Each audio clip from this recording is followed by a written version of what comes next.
Hello, everybody. Welcome to episode 328 of Spittin Chiclets, presented by Pink Whitney, my friends at New Amsterdam Vodka here in the Barstool Sports Podcast family. What is up, everyone? The trade deadline was just a little while ago. Lots of stuff to talk about, lots of stuff to break down, guys getting moved, teams loading up. We also have some Masters talk, a bunch of other stuff. But first, Biz, could an orangutan beat an ostrich? You can't put me on my heels like that right off the hop, buddy. He doesn't even know what an ostrich is. I don't think. No. I know what a fucking ostrich is. There used to be ostrich farms by my house in Welland, and they used to kill them for ostrich. Like you could do like the pepper, the epic pepperettes and shit. I always thought it was bizarre, but I would always stop on the way back from Niagara Falls, and we would always go like look at them up. We'd walk up to the fence. Those, tell you what, those like ostrich jerky. You're saying they make ostrich steaks? They're supposed to be good. Oh yeah, they make them into pepperettes back home. At the time I wouldn't have eaten that. I don't even think I was eating mussels back then. That's how picky I was about what I was putting in my body. But what I did remember was real picky. Shut up. What you were putting your body in? No, about what? Not fuck off. Whit. I've never been picky in that regard. No, but don't they have the knees that go the other way, and they could truck up to like 60 or 70 miles per hour, like Portnoy. Ostrich can fuck you up, man. There's some. Oh yeah. So you think an ostrich beat orangutan? No, we can't get into this. I didn't even think we were going to go this far. Listen, the only thing we're going to talk about animals today is we were talking about. No, I have to say one thing, but go ahead. It's not the only thing. Okay, I need to say one thing is we talked about the elephants, and then the next day somebody sent us this video of an elephant coming up to this like safari vehicle, and this thing had the biggest fucking dick. That not all elephant males have dicks that size, correct? It looked like it was one of. I was like, wait a minute. I'm like, is that one of its legs? And then I was like, oh no, maybe it's like a dead leg. I thought maybe it was like a three-legged one where it was hanging off to the middle. But this thing that's not regulation size, correct? You saw the camera and chubbed up. I have no thing idea. It was 6 inches off the ground. No, you didn't see it? I saw it, and I can't say that I know if that's the average size of a wrench for an elephant, but I do know this. That thing was a complete monster. He was dragging it on the ground. It was like the Columbus Blue Jackets cannon. And we can say, like, the animal talk, first of all, just exploded. The animal talk. I have had more discussions with fans about our animal talk last week than I ever have about any stupid trade. Shout out the trade deadline that's today. But quickly to wrap up my elephant knowledge, of all the things I was sent, and I watched some YouTube videos, I dove deep into the elephant lifestyle. The best thing I saw is they communicate through like vibrations, dude. They have their trumpet sounds that they make with their horn. I shouldn't say I'm that deep into the knowledge. I can't even name the trunk. But in the end, they'll make vibrations on the ground, and then through their bones, they feel what's actually being discussed from another elephant. So just an amazing thing to top off that. Yeah, they are top dogs. And like I said before, the elephant and the animal knowledge with our fans and the ability to chat, we may end up going on a safari. Chiclets takes Africa with Za. We'll save the elephants. And there's the other video we sent out today of the guy, he trained a couple and he raised them or something. He shows up at that like field and he calls the name and they come running over like puppies, like, and they like surround him and like making they were like noise puppies. And shit. No, see, it was no, they were. Shit. They came over. They were just like, well, yeah. Pretty impressive, bud. All right, enough of the animal talk. Let's talk to this other animal, our producer, Mikey Grinelli. How we doing, guy? Doing very well, dropping some embroidered sweatshirts this week. Some high class stuff. You don't have to pay top dollar for them either. Also, we have a mini golf video dropping this week on Thursday. It's Biz versus Wit versus RA versus myself. So I'm excited. We also have behind the scenes of the Pink Whitney Cup video dropping on the YouTube as well. So subscribe to that. I can't wait to hear everyone tell me how buckled I was. My friends laughing like they thought you were buckled in that one. No, this video might have like a random fan show up to your house to take you to like passages in Malibu. Grinelli, I haven't seen the video yet. I just remember that night it wasn't even a waffles you were, it was some of these putts. It's like he has to be on something to putt. No, it was definitely the greens. It was definitely the greens. Yeah, they were too speedy. They were like a dust. RA, you do get crippled on some nights we are away on our trips. You always have one or two that get away from you. The one where you took off during the live stream for 45 minutes, that one, yeah, I think that's a fair one. And then of course the mini putt night. Let's let people decide for themselves. Nights in a row. I think those were 2 nights in a row. Right. I mean, again, the live stream, I did go back to the room to roll a bone for the whole crew. And the one you forgot in your pocket, and and I had to use the facilities too. So. I think your accent makes people think you're more drunk than you are. You're already slurring your words. I'm a fucking marble mouth anyway. So yeah, exactly. My friends, like, they're literally they're like, these people think you fucked up. I'm like, yeah, like, I mean, they've seen me like legit buckled. So I laugh. It's fucking hilarious either way. All right, we got so many fucking trades to get to. This is when you really realize that you don't know a ton about the league, because half of these names you're like, I didn't even know who this guy was. So sorry if we butcher the whole trade deadline, but a lot of players in this league, guys. But before we jump in, I want to say this first, because we always forget our guests. We have 2 guests this week. Oh, yeah. We have Dale Weise, who had a nice little NHL career for himself. He come on, told some great stories. We're going to get to him later. And we were also visited by Greg Carvel, UMass Amherst's coach. He just won the national championship. He was kind enough to come on with us for a little while, chat about his experience, the whole year, everything. We had a great talk with him. Hopefully you folks enjoy it. We'll get to those later. But like Biz said, trade stuff. And, I mean, the first one, Taylor Hall is the biggest name on the board. I think that's the biggest trade. And our boy Bucci had it first. He didn't actually break it in traditional style. He actually put a bunch of pictures up and stuff. But Boston gets Taylor Hall and Curtis Lazar for Anders Bjork, Swedish kid, and a second rounder in 21. Buffalo is also eating 50% of Hall's money. I mean, let's go to you first. Did Buffalo get stiffed? I think that this deal was a great move by Boston, because you need help scoring. And of course, if you look at the numbers this year, Hall's had a bad year. He even said today, this is, we're recording Monday. He said, I'm not a very confident hockey player right now. And he's very open and honest about how he feels. I mean, the way that year's gone, how could anyone be confident right now in Buffalo? So Boston needs scoring. He's never played on a team this good. And they're struggling right now, but they're dealing with tons of injuries. But the chance to get to play with probably David Krejci, and then be on the ice with Patrice Bergeron and Marchand and Pastrnak, it's like he doesn't have to be the guy. I think that he's going to go in, and there's been people questioning his skating and everything, and I think he's going to be great, because the ability to play with players that good, I cannot tell you the difference it makes. And you can say, like, his MVP year was a fluke. That wasn't. I think what happened after is he's battling injury. And then since then, right, it's just been a complete gong show. He's in Arizona, goes to Buffalo, and it looks like there could be not a magical year, but definitely steps in the right direction. And the exact opposite happens. He's in the worst situation he could ever imagine. That's including the team I was on in Edmonton. We were horrible. They made us look like the Wings in 97, the Sabres this year. So now he gets to be on a team that knows how to win, that's been there and done that, and he's not the number one guy, and all he wants to do is win. So people call out his character and say that he's a bad teammate. I think that is such bullshit. I've never, has any of his teammates ever come out and publicly said he's a bad guy? It's crazy. And it's like reported like this guy's a locker room issue. He's a character, has no character. It's like, what the fuck? Nobody's ever said that publicly. It's all social media, dude. And I played with him, and all he wants to do is win. Like, he loves hockey so much. This guy cares, and everything gets questioned. It's like, call out his play if you want, but for people to throw out the character assassination at him, it's fucking crazy, because it's bullshit.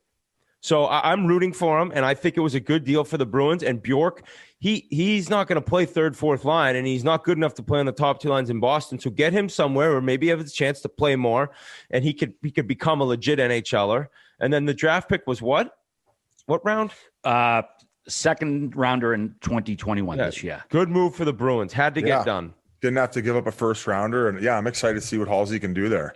And as you mentioned, not be the guy. And that kind of sucks that's kind of the book out on him. I just think that he's landed in places where it's like, sometimes you don't have a winning culture. And when you're like the top dog, you kind of just get this label if the team doesn't win, where it's like, well, fuck. I swear to God, I think there's times where his look, when he looks like mad, it's like people, like he just looks like people get so bitch fetch. I swear to God, people like judge him for that. What did I say? He's got a little resting bitch face. You said resting bitch fetch. Big fetch, yeah, Jesus. He's got those lips too. You think it's because of the lips? Fan again. It's because the lips are so puckered all the time. Big ass DSLs. The DSLs. He's bringing those over to Boston. He got a puck in the lip once. It was like double as big. I was like, whoa! Now we're getting a little extreme. That was like fresh off the lip injection, like Kylie Jenner, fresh off, like right out of the Botox. I don't know. I think he does well there. The Bruins look bad, right? They got to get something figured out, but they got the Sabres tonight, so that should be a nice little way for him to get started and hopefully get on the board. Yeah, I mean, they basically got Hall for a second rounder because Lazar and Bjork, essentially cancel out. I think it might even be like somewhat of an upgrade. I mean, Bjork, he was drafted in 2014. I thought he was given plenty of chances over the years. He had actually some flashes this year, but he just was never able to stick. I don't think he was really going to be useful in a bottom six role. He was signed for one more so where you're saying Lazar would be more able to adapt and be comfortable in that role and maybe add a little bit more grit and be comfortable, RA? Yeah, I think absolutely. I mean, Lazar's a great fourth liner. He could probably play in the third line, but he's got a little bit of scoring pop. He's a scrappy player. Whereas Bjork, you're not really going to get that physicality. Basically, I'm not pissing and moaning that the Bruins cut ties with the kid. Again, you drafted him 7 years ago. He hasn't been able to really latch on at this point. So if they're going to cut bait, fine. I mean, he's making 1.6 mil. Lazar's only making half of that. And also, two business like the Bruins' fourth line hasn't really been that great this year. They've been off. They've been better in previous years. So, you bring a guy like that, he's going to either make the line better or make guys more accountable. That's fair. That's fair because you're coming from a Stanley Cup where your fourth line was so important. You guys had Thornton, Paille, and who was the other guy? Was it Campbell? Craig Campbell. And especially with a team like Boston, and right now their issue is they're having a hard time finding the back of the net a lot consistently, at least away from those top guys. You're saying that extra goal here and there from the fourth line could be the difference, and Curtis Lazar is a good fit. Okay. I really like where the Bees are headed. Yeah. I'm sold, all right. And good penalty kill too. Sorry, but no, just going in the Bruins because we'll go into the teams who really showed that they are going for it. Mike Riley is a good defenseman. He's underrated. He's very solid. I think Bruins fans are going to like him. There's games, Biz, where you don't notice him, and that's kind of like the goal, right? That's a good thing. Play, he makes the easy play. He's constantly not out of position. I think that's a guy where in the Bruins right now, for all the injuries they have, the biggest lock in the history of hockey was Sunday night. I saw the Washington Capitals there minus 125 and plus 220 puck line, and the Bruins had like four defensemen I'd never heard of. So I was like, is this a scam? Is something? But sure enough, it hit. It was like there aren't supposed to be locks like that. But shout out me. I like the Bruins moves, and right now it's a little bit of a struggle. But once guys come back and get healthy, Hall's going to make an impact, I believe. And Riley, as many Bruins fans might not know a lot about him and are wondering what are you going to get, I think that they're going to really like what they see. Not a lot of last game in motos happening. What? Was that where you played your last game in Sweden where you had minus the night before I was worse, or two games before, 2 nights before. It was just pathetic. Me in Sweden, we got to get I would love the highlight package of that game where I had to retire. It's just one period I played. Yeah, they picked up Riley from Ottawa for a third rounder in 2022. He's got 19 assists in 40 games this year. This is probably the best year of his career, and he's been getting it done for an Ottawa team. And probably maybe a bit of an unheralded acquisition. Sometimes you get a guy and people shrug their shoulders. I think of Marcus Johansson when the Bruins got him in 2019, and people are like, "Oh, who's this guy?" And it's like he almost helped them win a Stanley Cup. He was tremendous for them for the time they had him. So I think people might be surprised by what Mike Riley can do. So overall, you're very happy with Sweeney. Yeah, I mean, for the deadline moves, yeah. I mean, yeah, absolutely. I mean, Hall obviously he should solidify that second line or wherever they decide to use him. Lazar will help with the bottom end, and the deal get better. My concern with the Bruins biz going forward is the health of Tuukka Rask. I mean, that's the big issue right there. Halak, obviously, we saw in the playoffs last year. He's not going to get it done for you. You got two rookies there. I don't really want to throw it to them. So if Rask isn't 100% in the playoffs, that's the biggest issue. But yeah, as far as what Sweeney did in the last day or so, 2 thumbs up from me. And Whit, you were pumping your own tires. Were you talking about that 8-1 thumping that Washington put on Boston? Yes. Yeah, that was the one you were pumping your tires about. Yeah. No, it's just I couldn't believe the line. I thought they'd be minus 200 money line. Yeah, I just brought up a win. I never win in gambling, though. I had to. No, we never tell you about the losses, Biz. And there's millions of them. Oh, yeah. All right. So, yeah, Bees made some moves. They're better than they were the other day. So we'll see what happens with them. But your boys, Biz, very, very busy at the deadline. Toronto going all in for the cup, made a series of trades to solidify that roster for the playoffs. Friday, they picked up Riley Nash from Columbus for a conditional 7th in 2022. It'll go to a 6th if – I love these conditions. It'll go to a 6th if Nash plays in 25% of the playoff games. Then yesterday they got frisky and had a threesome with Columbus and San Jose, which netted them forwards Nick Foligno and Stefan Noesen. It cost them their first and their fourth this year and their fourth next year. This year's fourth went to San Jose, and Columbus got the other 2 picks. But San Jose is also picking up half of Foligno's money because Toronto needed help to eat that salary. So what a lot of teams are doing, we've seen a bunch of 3-way deals because teams can't afford the salary. They bring in another team, and that team eats like half the salary, and then they throw a draft pick on them. It's, hey, it's by the rules. San Jose's done it twice. I think San Jose's gotten 2 4th-rounders for just taking on a little money. It's actually a great move by them. Yeah, absolutely. But Biz, the other Toronto Maple Leafs guy of the show, like what'd you take? I mean, I like it. I mean, fuck, a first rounder. Yeah, maybe a bit expensive, but as far as their depth and like the guys they have to go to, and I mean, you see all the pouring out of support on social media, even from players. And I think Torch chimed in right before we ended up hopping on about like what he meant in him trying to, put together that culture and the type of guys who are willing to buy in and the guys that, brought their work boots every single day. And that's, those are the types of guys that Toronto wants to bring in. And I think they got a really good one, and a type of guy where if he ends up getting stuck on the fourth line, man, he's going to try to give you the best, 10, 12 minutes that he can offer in that situation at the chance to win a cup. And I really like Foligno, and I think that he can jump up and down the lineup. And I think that ultimately, first rounder, but fuck, where they're going to finish, it ain't going to be a high one. And that's the price to pay for a guy like that. Is that fair, Whit? Yes, that's very fair. And I saw our Leafs roster up front now. Oh, dude, they're a wagon. They're deep. They're gonna win it this year. The second line now, just on the board, the lines they had. The second line of Foligno now with Tavares and Nylander. That is like you're coming back with that after that top line where Galchenyuk sits right now with Matthews and Marner.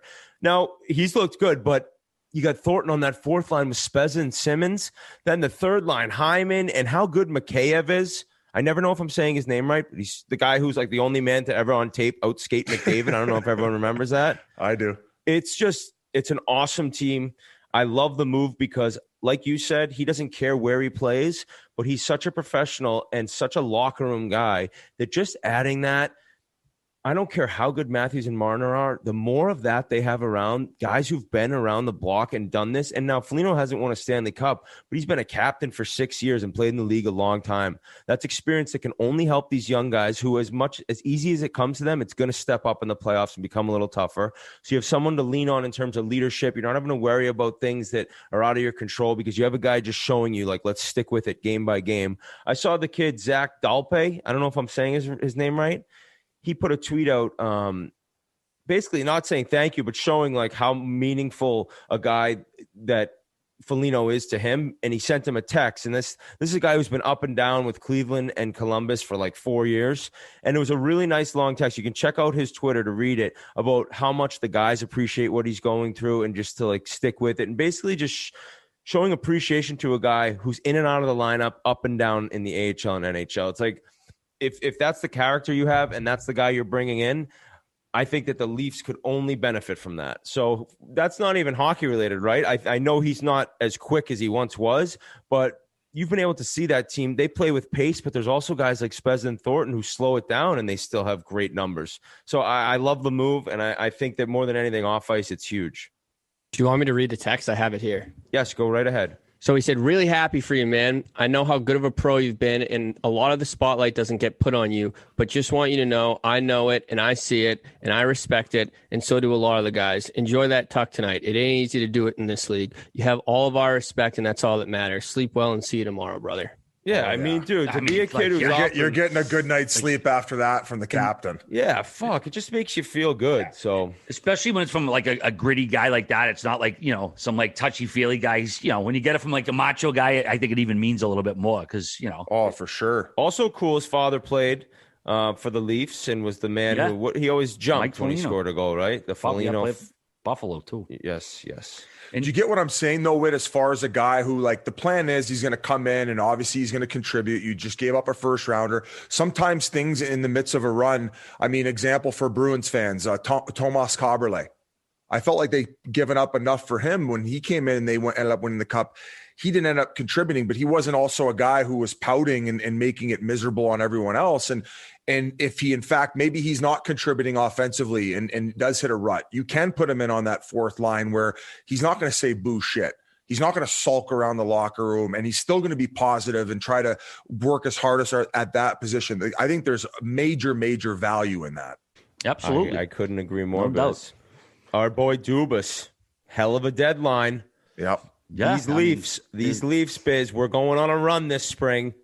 Definitely went all in, and that's not it. We're not done with the Leafs yet. They also grabbed goalie David Riddick from Calgary for a third-round pick in 2022. Calgary is going to retain half of that salary. He's a UFA to be after the season, 4-7-1 so far with a 2.90 goals against, 904 save percentage. Obviously, Jack Campbell's gotten a hold of that crease right now. Hutchinson's the number 2 right now. I don't know if we'll see Riddick at all, but this is obviously an insurance move to grab something just in case people get hurt. And then today, right before the deadline, they picked up defenseman Ben Hutton from Anaheim for a 5th in 2022. So in total, Toronto gave up 6 picks, including a first rounder, for basically, I guess, a middle 6 guy, a 4th liner, defensive depth, and a 3rd goaltender. I mean, I don't know if that's too Fair high enough. of a price. Insurance, but it's a lot of insurance, but I think it's needed. Yeah, insurance and case shit. Hey, boys, meant to say this a minute ago, but the nice weather is finally here, and that means it's cocktail time. So head over to your local liquor store to find Pink Whitney and the new 375 milliliter Mickey-sized bottle. Biz, do you have a Mickey next to you there? I do. Show the people your Mickey. These have been popping off in Louisiana. Really, huh? Yeah, I don't know. That's what we heard. We got the wind back. These are going to get to Canada. The 350s are called Mickeys in Canada, July 1st. That's a big Canada day. That's huge. Is a big Canada day. The extra smooth taste. We could have a bunch of fun at a lake in Muskoka on Canada Day, I'm sure. Dude, I want nothing more than probably film a sandbagger to rage at a Canadian cottage in the summertime. It's like a wish of mine, a dream. We'll go to Muskoka for you, RA. It's like it's kind of like the he's not allowed back there. It's like the Daytona of Toronto, just off to the side there. We gotta go up to Duncan Keith's place, fucking hang out. All right, Biz. Anything else you want to add with your boy? I thought you were going to finish the Pink Whitney ad.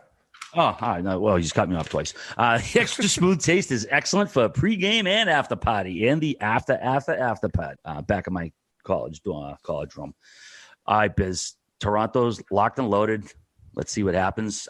This was a trade happened not long after we finished up last week. The Islanders picked up Kyle Palmieri and Travis Zajac from the Devils. They sent the Devils AJ Greer and Mason Jobst, a couple of forwards. They're basically really not prospects. They're kind of more organizational depth guys. New Jersey also got the Islanders' first rounder this year and a conditional 4th in 22. Islanders also added Braden Colburn today and sent the 7th back to Ottawa. Palmieri, man, I mean, he's still fucking can put it in the net. I would say Zajac's a little bit more of a depth guy, a utility guy that Trotz can plug in wherever, but pretty nice move by Lou here. I think the minute we posted that video of Whit talking about how hairy he was, Lou made him like nair his whole body and shave his face. I think his wife tweeted like, "Who is that?" She didn't even know who it was. What did Connor Carrick say? He goes, "I'm actually surprised Lou let him keep his eyebrows." A couple of caterpillars up there. No, Lou's like, "Hey, did you get it all?" He's like, "Yeah, the beard's gone." He's like, "Let me see the shoulders." He's like, "No, Lou, no." Yeah, trimming the tricep hairs, but yeah, I mean that's a solid pickup. You talked about that one last podcast, Whit. You basically said that one was in the bag. Yeah, it seemed like that was already the case. There was a bunch of people in the know that said that it was looking to be that way. I love the move. He scored already. Nice goal in front. That's kind of what he does. He's really hard to move. Great hands. Also a sick shot. The Islanders are becoming a problem. I've kind of realized that I might have picked a battle that is it's like Corson versus the guy on the street. There's 3 of me, some Islanders haters, and then the Islanders are becoming the man on the street. I like that comparison. Yeah, so this team's awesome. Right now, I think Washington is in the 1 seed, but that's going to be flip-flopping back and forth till probably the last game. And I think that this is a guy that really is as close as you can get to Anders Lee, right? In the way they play and like what they do, it's they were able to somewhat replace him. Now he's the captain, Lee, and so it's totally different in terms of a new guy coming in. But playing wise, you're going to see the same things that you saw with him in terms of battle, presence in front, and basically always playing the right way. Like I think Barry Trotz looks at Paul Marion like perfect, like this is the type of guy that I can win with, that I've enjoyed coaching. Yeah, I mean, I was impressed with the Islanders even before these moves. Lee was a huge loss for them, and I think this, replaces it to a pretty good degree. Varlamov's been kind of slipping a little bit lately, but that just could be a in-season thing. But like I said before, boys, wouldn't shock me at all if that team ends up winning the cup and they just got better for the playoff run. So my mind got racing. I'm thinking, oh man, that would be a fun playoff series, Toronto and the Islanders, because the whole John Tavares thing coming back into play, the snake, people throwing snakes at them. There's going to be fans back in by then, no? At least so. There's fans now, but not in Toronto. That's been trickling into my mind at the fact that I think Toronto's going to win the North, and I think that the Islanders are set up. I think they are a problem. I think and I think that although Washington looked good, and we're going to get to the trade that they made in a little bit, but I was thinking of, sorry, I apologize. Yep. Toronto and the Islanders had a legendary playoff series. I want to say it was like 2002 or 3. I don't know if you guys remember Darcy Tucker running around. I think Michael Pekka tore Darcy Tucker's ACL, or it might have been the other way. I think it was the other way around. He submarined him. Yes. So, I mean, you just had a hatred, and I think it went 7 games. So that could be a replay of an unreal. Who's the guy from the PA who Steve Webb. Steve Webb. What were they calling him? He went viral there for a little bit.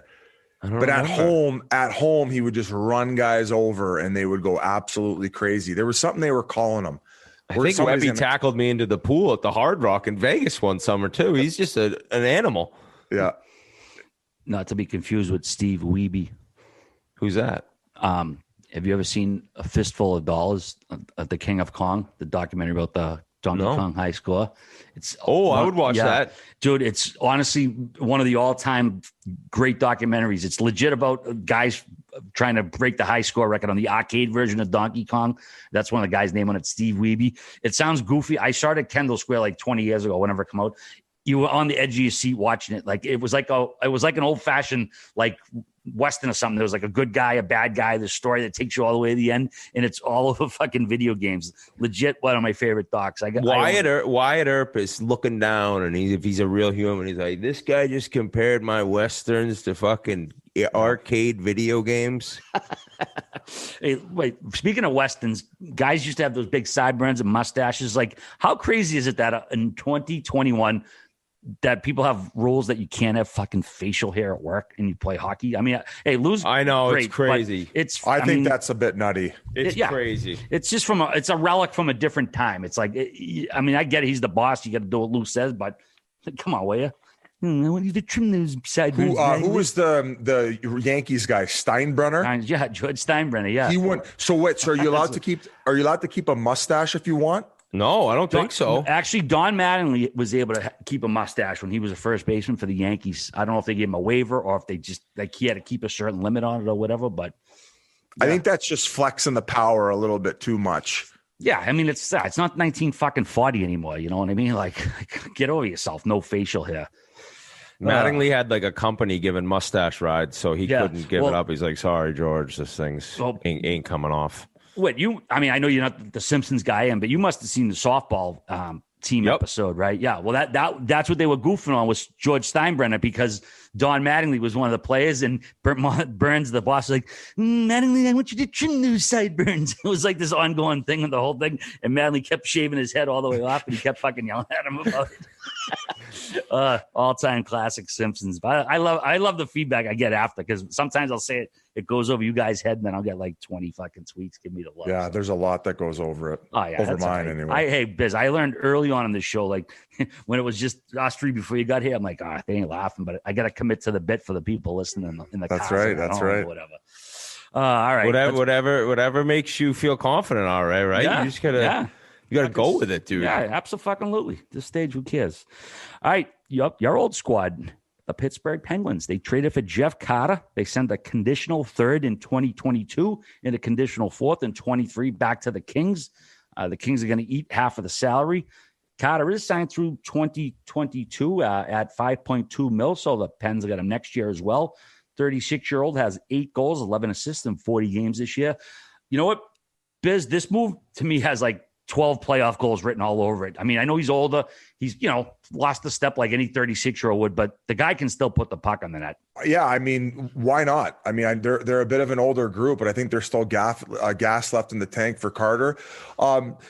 I would say his numbers don't like jump out at you in the last couple of years, but mind you, that team was on a bit of a downward spiral, although they're looking okay right now. But yeah, I think it's a solid move if you're a type of team who thinks you could still make a run. And as far as the team right now, they're still playing some really good hockey without Malkin in the lineup.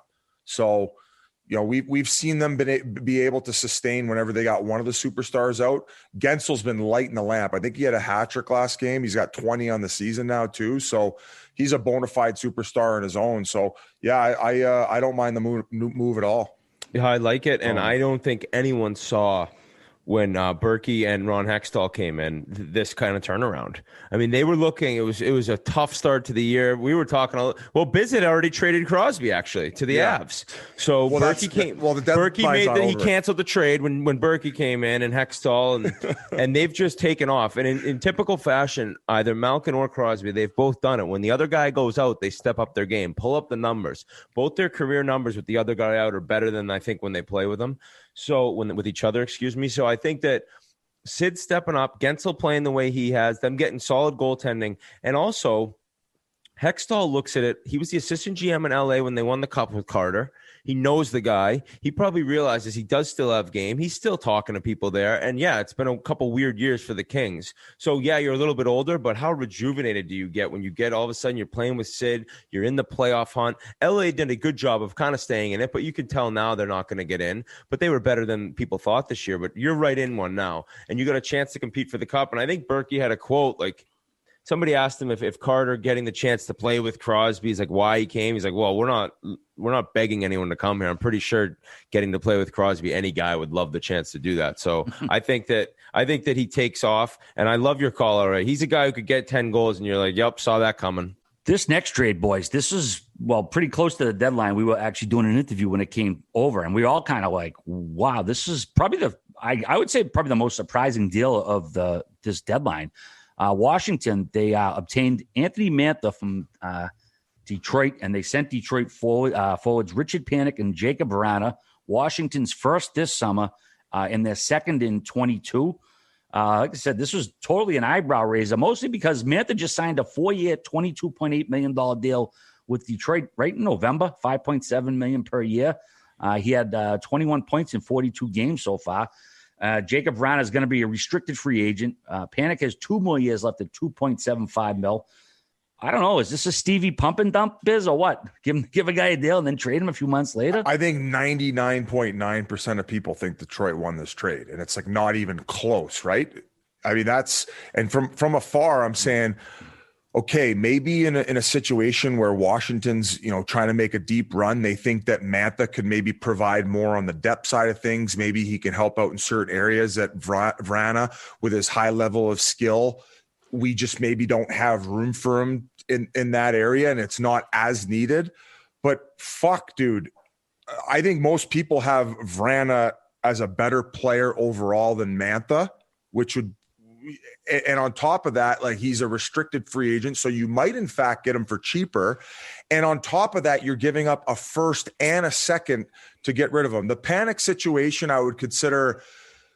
I mean, I think he's got 2 more years left at a decently high rate for maybe what he brings to the lineup. So getting him off the books is a positive, but to send a first and a second back, at worst, I would consider it an even swap for players. And you still even, I mean, like in this whole pandemic situation, and him being restricted, you're probably going to be able to get Vrana at a pretty good price.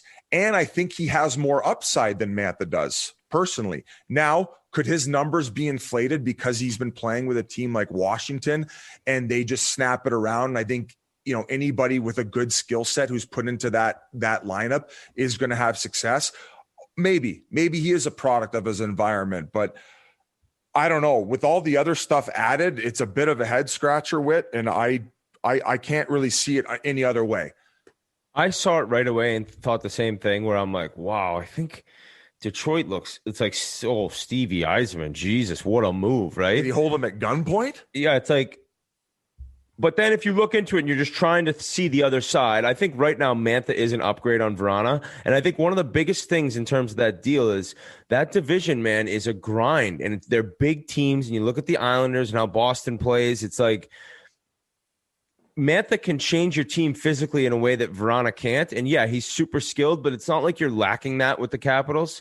You have plenty of that where you're willing to give up some of it for a guy who is also super skilled, but at times looks like he's just not really engaged. So when you look at Mantha and like when he looks like he's all in and playing physical and scoring, he is like, this guy's another level, right? And that's why you see the contract and you see what he's able to do. But then there's nights you're like, where is it? I don't know. So if he goes to Washington and all of a sudden a team with such different outlook on what's going on, right? I mean, these teams are competing for Stanley Cup and he's leaving a place that every single night you're the underdog and it's a grind. So we'll see how he responds and time will tell with any trade.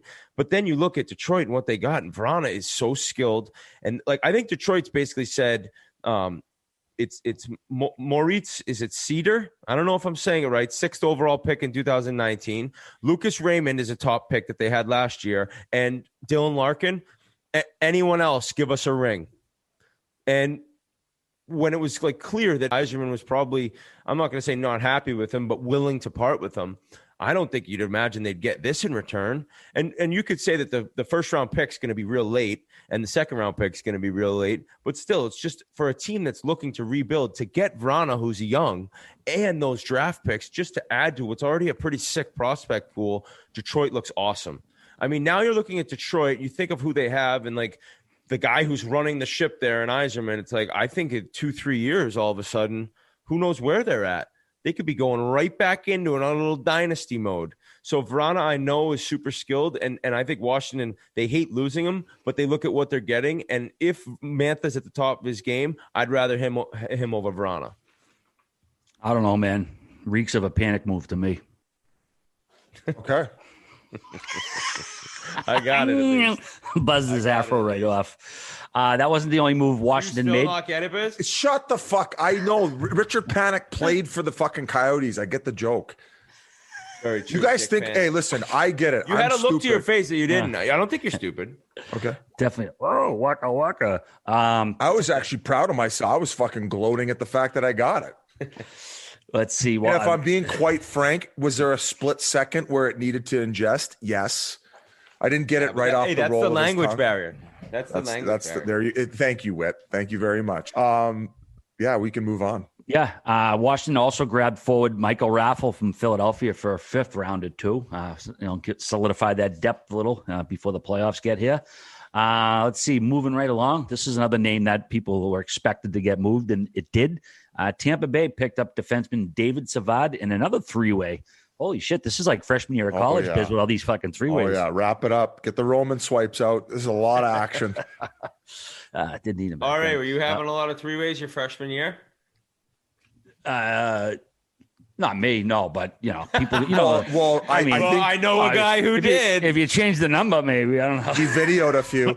All right, you had a bar in your attic. Oh, I thought we were gonna say that. Well, you posted the picture, and you're talking about college. I mean, I'm sure you saw some action up in your own. Let's bar. have it now. Yeah, it was funny. I was going through some old pictures a few months ago, and I found that one, and it was just in my photos. And I was deleting stuff the other day. I was like, fuck it, I'll tweet it out. Just, not everybody had a cool bar in their fucking bedroom at college.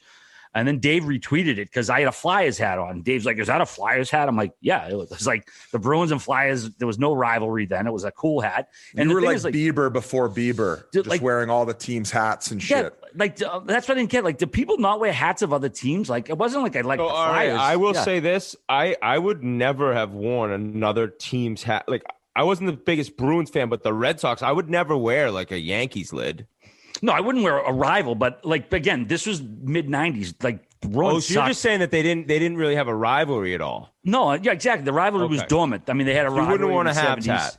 Yeah, no, I would. You know what? I would at a certain time. But my point is, people like, you like, they either think you're fucking dissing the Bruins or that you're a fan. Flyers fans were like, wanted to fucking fly me down to Philly for the week. I was like, guys, I don't like your fucking team. I just like the fucking hat. But everyone zoned in on that, including Portnoy. So he retweeted me, Biz. So then I got fucking. It kind of went through the roof. But yeah, I had the whole attic. Well, not the attic. The third floor was my bedroom. It had a bar. You could fit 2 queen beds, a couch. The second floor was the living room, bathroom, kitchen, couple other bedrooms, and the first floor was the bar. Like, it was the bar was legit. Like, we had to take outside stairs to get to it because we lived above it. And like, I mean, I went to North Adams. I've said before, I'm not even like objectively speaking, it was the best bedroom like off campus. Like, I mean, in that night, would you charge for beers? Would you guys just have an honor system or something? No, it was always, they were small, like private affairs. Like, not that I invite. It was like, all right, everyone, let's go upstairs. So no, we wouldn't charge anybody. We'd just have, 10, 12 people. And if we ran out of beer, the bar was downstairs. We just open it back up, go down, grab a couple cases. And I just picture like blackjack tables in there with running in like a little underground casino. What's crazy though, Biz, is I actually got a couple replies from people who lived in that apartment after me, and they followed me on Twitter. They're like, "Hey, I lived in that fucking place." Like, I'm like, "What? Yeah, like 2001 or whatever." And fucking, it's hilarious that people reply and actually lived in the same bedroom I did. Love it. And the snake cage too. I pointed that out. You had a snake? Yeah, that's fucked up. I told you that. Yeah, no, it was a buddy of mine who graduated. He I had a pet elephant before I had a pet snake. He left me it was a boa constrictor. And boas are usually pretty docile. They're for pets, they're pretty cool. But this thing was temperamental, and he would fucking like bite at the cage and shit. And he's like, "Hey, you want to keep him?" I'm like, "Yeah, I'll keep him." So I was going home from the summer. My father's like, "Don't you think you're bringing that fucking thing in this house?" My cousin had a boa, so I brought it to his for the summer. So one I don't know, it was like July or whatever, was hanging out, and we put them in the cage together. But when you feed them, you have to separate them, because they're basically fucking dinosaurs with fucking pea-sized brains. So I separated them, fed my snake, a couple rats or whatever, waited a while, and I went in to get the motherfucker and put him in his cage. Thing bit me right in my finger. I was like, oh. And I flung off my hand. I was fucking shit my pants. It's not poisonous. I know it wasn't, but like, you get so scared, your heart rate goes crazy. So I had to get like a damp towel and like throw it over him, grab him by the head and put him back in the cage. And I went to like a pet store. I'm like, "Oh, you want my cage, my snake? My mom won't let me have him anymore." I'm like, "Sure." It's like, get this demon fucking away from me. You're from Florida. I'm convinced. One of those pelicans dropped them off at a doorstep in Mass, but you're definitely from. Is it a pelican? Fly. You look like a store. Well, I see you guys the big bottom lip. I see you guys the pictures a few weeks ago of me with all the snakes when I was a kid at Busch Gardens. Remember, Biz? You sent all the Disney pics when you were dressed like a breakdancer from 1982. And I was holding the fucking snake back on that head. I had the worst tuxedo on. I looked like Vanilla Ice. That thing. I want to put that picture on my wall. You were like where were we? Who's getting seriously? What other 6th rounder got traded for a guy I don't know? I don't even remember where we left off. I think it was David Savard. Tampa Bay got David Savard. Oh yeah, that's a big one. That's right. That's what my 3-way joke that fucking started this mess. Oh yeah, holy shit. Tampa got in a 3-way with Detroit and Columbus. David Savard, he's a pending UFA. He's got a goal and 5 assists in 40 games. Obviously, he's known for his defensive aspects of his game. Great player. Columbus gets a 1st-round pick in 21 and a 3rd in 22. And Detroit's going to eat half of Savard's salary for that 4th-round pick in 21, like we were just discussing. Let's go for your thoughts, Whitney. I think that this is a good move by a team who's looking to repeat. Right now, you can't say anyone's going to be able to beat them because of how good they are. And getting Kucherov is their deadline deal. I mean, they didn't need to do much. They're going to get him back fully healthy. But Savard, a lot like Bogosian last year, where he's coming in and he's not asked to do anything offensively, play 18 solid minutes, PK. He's tough to play against. He's played for the Canadian national team. I mean, this guy's a really good player. I don't think you're going to get much power play wise or anything, but you don't need that. And it was a move that made a lot of sense to me. I think it's interesting, like you bring up the three ways and how it's done, and it's pretty original, but Tampa didn't really look at their team and say, all right, we are fine where we're at. They're obviously looking to improve as any cup contender is, but having done it last year, I think they're well aware of like what worked, the formula that worked. Bogosian played a big role. I think Savard can do the same thing, if not a little better, and it's a great move for the favorites. They are the favorites. If you look online, Barstool Sportsbook. I don't even need to say a word. Great job, Whit. Great breakdown. Right? Is that a pretty valuable explanation? Oh, I think you fucking nailed it. I'd be embarrassed speaking on it after you. They only made themselves better, which is I think he's a heck of a player. Yeah, I think he's I think he's a solid number 4 on a cup contending team. Yeah, I like this game. I always like this game. All right, moving right along. Florida Panthers. They picked up defenseman Brandon Montour from Buffalo for a 3rd and 21. He's got 14 points in 38 games this year. He's a pending UFA as well. Florida also picked up Sam Bennett from Calgary, and they sent the Flames a 2nd rounder in 22 and a prospect. He's also a pending UFA with 12 points in 38 games. Biz, let's get your take on this. Who do I start with here? Let's go with who'd they pick up on the back end again? Montour? Yeah.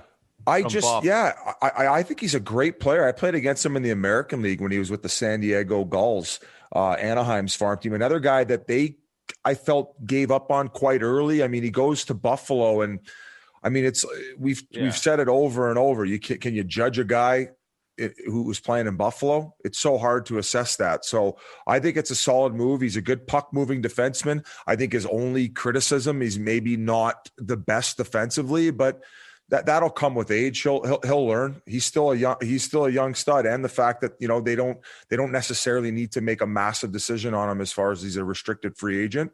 Yeah, I like him. I think that with Ekblad gone, right? I mean, you need as much help as you can get. He's going to play a lot, and I refuse to judge people on Buffalo. I'm watching every Buffalo player from this season with it's like new glasses, new lenses. I don't care what happened. So I'm going to wait and see. So I think he'll play a shitload. And then if you look and you think of Sam Bennett, he was actually known in Calgary as like there's regular season Sam Bennett and playoff Sam Bennett. So his game rises. He's able to totally change the way he plays. Not change the way he plays, but the way he plays is just so much more playoff style hockey that he makes a bigger difference. But overall, when he's picked, I think he was picked right behind Draisaitl, 4th overall. So he definitely hasn't lived up to like what they saw as he was a junior and what they thought he could accomplish. But Florida's going to get in the playoffs, and they're going to need players like this. So I like the move a lot. You heard his name a lot, and I think he actually had been playing his best hockey from everything I read since Sutter came in. So I think that a coach like that probably appreciates his style game a little more than other coaches who are maybe looking all skill. But I think that a guy like that can only help Florida. They need as much help as they can get up front, because it's like they rely so much on Barkov and Huberdeau at times that Verheege's good. But Bennett will get to play a little bit more than I think he did in Calgary, maybe a higher line, 1st or 2nd, and we'll see what happens. All right, another contender loading up. The Vegas Golden Knights, they picked up forward Matthias Janmak from the Blackhawks, and yet another three-way deal. I like this guy. Chicago gets a 2nd rounder in 21 and a 3rd in 22. And against San Jose with another 3-way. They bought themselves a 5th rounder in 22 for taking on half of Janmak's money. Wait, you said you like him? Why? He's just like exactly kind of what they need. I mean, they have plenty of skill. But by the way, once I heard Getzlaf had give the okay to go to the Golden Knights, I was like, what? How are they going to pull this one off? They got $30,000 in cap space. So it turns out that didn't happen, but I guess Getzlaf was willing. So who knows? But I think that Vegas, they made their move this summer with Pietrangelo, right? Their offense is so sick. What are they? I was looking up Getzlaf's cap hit, and he made $8.25 million, but it's mostly paid Yeah, so it was just going to be too hard. Who knows how they would have done it? But I think that getting Petro this summer, they had the core and what they think can win a Stanley Cup. Now it's the little pieces. Now it's the Rich Peverly edition that the Bruins had when they won. Kind of like Janmak, and he can play up and down the lineup. I think for them, he's going to play lower, but he's going to be able to PK. And I saw Chief, he liked what Chicago did, but he also said that's a player that Vegas fans will love. So that guy knows the Hawks as well as anyone. And I love Vegas going after the depth. They know they have the skill. It's now about those final pieces to try to win a cup. Okay, so they added this, is it Stevenson? Is it Chandler Stevenson who's playing first line center with them right now? Overall, so they just played the Coyotes. They limited them. I think, the Coyotes struggle sometimes to get shots. I think the Coyotes had 13 or 14 shots. They are so solid defensively. I would say front to back, they have one of the most reliable decors in the league. I would say what would you say? Martinez and maybe White Cloud are their 5 and 6, and they are very, very solid defenders. And probably the one maybe inkling of an issue that they needed to figure out was depth up front. But even looking at that fourth line, man, that Carrier guy can fucking play. That Roy guy is a great fourth line center, and Revo, as big of a mutant as he is, he can get around out there. And he looked incredible. That Kolasar's playing third line for them right now. Oh, is he? Okay. Yeah, so he got bumped up. He had a great play the other night for a goal. So they are humming. And if you're telling me that this guy's as advertised to add into that lineup, he's just energy and hard to play against. Yeah, it's kind of like another Riley Smith, who is another guy who's a fucking pain in the ass to play against, who's just another depth guy for them. So, that's a big move for Vegas. And overall, I think it's them or Colorado coming out of the West. Yeah, it feels like that's inevitable. Vegas and Colorado in a playoff series. Can't wait for that. I would love to see 7 games of that pace. Holy shit. Absolutely. Well, might as well mention Colorado while we're talking about them. They picked up goalie Devin Dubnyk from San Jose for defenseman Greg Patterin in a 5th rounder in 2021. Both guys are UFAs. Colorado also sent a 4th rounder in 22 to Detroit for defenseman Patrick Nemeth, who's got 8 points in 39 games. Detroit is retaining half of his salary. And they brought back Carl Soderberg and sent Chicago a pair of prospects. So, loading up, getting what you can to get ready for the stretch run. Kind of interesting that they pick up 2 guys that have already been there, because Nemeth played there before as well, right? Yes. Yeah, and then Soderberg, of course, too. It's kind of reminds me of who did that when they brought familiar guys back. Drawing a blank. I've a few times over the years. I can't recall one of them. St. Louis, when they brought Perron back, they're familiar with him. They know what he can provide, and they bring him back. They brought him back 6 times. I know. Correct. Yeah. Well, they seem to do it with 2 guys, and I think those are just moves to kind of once again bolster that roster, and picking up Dubnyk too, just kind of add a more insurance in the net is. I thought that was an underrated move. I could picture Dubnyk starting games in the playoffs for them, because I actually am curious, really diehard Avs fans, how you feel about Grubauer. And I think he's been awesome there, but something about him just doesn't scream I'm completely confident getting into the playoffs. I don't know if that's complete ignorance on my part, but Dubnyk's all right, well, he goes in, and now you have a real a true backup in a sense where if he's playing, you're very comfortable. You know what I mean? It's not oh my God, we got to have Grubauer stay healthy. It's if something were to happen, we have a guy who's done it real well the past friggin' 8 years, whatever it's been. I consider it a very similar move to what Toronto did. They added some depth in net. They added a depth on the back end, and they added some depth up front. Yeah. You could argue that Foligno's better than Soderberg at this point, but a couple of years back when I watched Soderberg play with the Coyotes, I think he had 19 tucks that year. He's a fucking solid third line forward. I just realized too, Grubauer, he's unrestricted after this year too. They don't have any goalies signed past this year, Colorado. But yeah, either way, I mean, and also too, Grubauer, of course, they lost him last year due to injury, and they had to go to the third string goalie, and they weren't prepped for it. So, if Grubauer gets felled again, I think they're going to go to Dubnyk before the Jonas Johansson they got from Buffalo, who has actually been pretty good in the first couple of games they had. He got a shutout and stuff. So, all right, let's see. We got a couple more before we get to our first interview. Edmonton picked up defenseman Dmitry Kulikov from New Jersey for a conditional 4th in 2022. It becomes a third if Edmonton wins one playoff round. Let's see. Nashville picked up defenseman Eric Goodbranson from Ottawa for a 7th in 2023.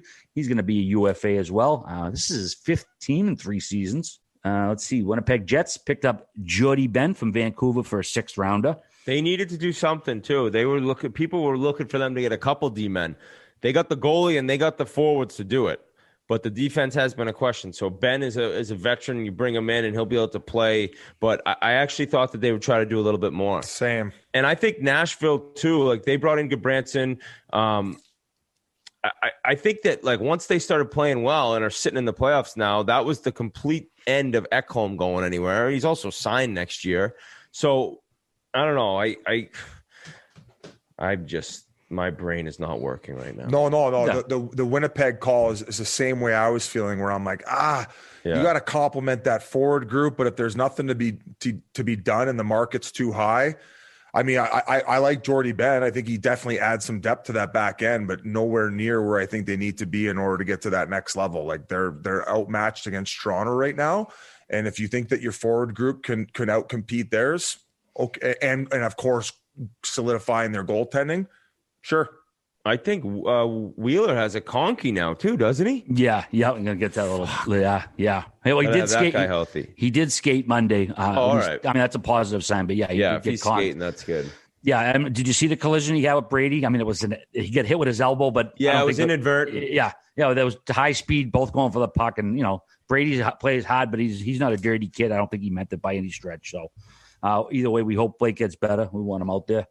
Let's see. Chicago Blackhawks, they picked up a local kid, Adam Gaudette, and they sent Vancouver sent Matthew Highmore 1-for-1. Yeah, Gaudette, he was so good at Northeastern, and I don't think he's a checker. I think he has to play on a top 2 line, and he never got the chance. He was always, playing on a bottom line in Vancouver for what I saw. So if he's a guy that goes to Chicago and just starts playing way up in the lineup, I don't know what I saw in college. I thought he could be sick in the show. I agree with Whit. Like Chicago's the type of team where it seems like guys come in, they just go, let's see if you can do it. Let them fly.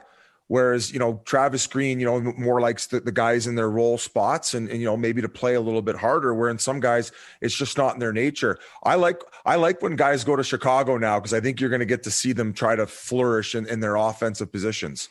Whereas but also like, it might be like, oh, okay, yeah, he was a dud. Yeah. I don't know. The book is still out. All right. Let's go up to the province of Quebec. The Montreal Canadiens picked up a pair of defensemen.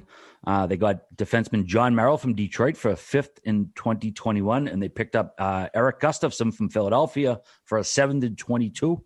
Obviously, both of those guys are UFA. Montreal just, shoring up like all these teams are doing.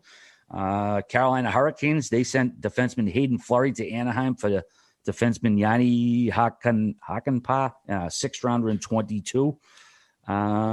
And basically that's it for all the major trades, unless Merrill. I was going to ask you about Merrill to Montreal. I heard a couple people pop up on Twitter like, oh, this is like the undercover one of the best moves of the deadline. Is that just hyperbole bullshit or what? That's when you look at I think some of the stuff comes from advanced numbers and stats that I do not really know, or not really know. I don't know. So there's certain players who are so valuable when you look at advanced stats, and that regular fans or certain numbers or certain GMs look at as not as good as these numbers say, right? Maybe he's one of those guys. I'm not sure. I know he's solid, but when I saw some of the things you're talking about, I was like, I didn't know he's this good. Maybe I'm off on his game, but I know what you're saying. It seemed like that was a lot of people thought that was not the unspoken, but a deal that wasn't talked about enough. Well, I mean, yeah, and also talking about the number stuff and analytics, that's why people went crazy over the Mantha and Vrana thing, where I'm like, well, I get that it seems like an overpayment and not a great deal at this time, but it's like you're also comparing a guy who's playing in Detroit to a guy who's playing in Washington. So you have to take those with such a bigger grain of salt, and ultimately that comes down to what the full-on argument is. Yeah, in Montreal's case, they got to get Price, Gallagher, and Sherratt back. I've said it long time, as long as this season's gone on, I don't see them competing for a Stanley Cup, but you never know. If Price can get hot, we'll see, but I don't see them getting out of the first round.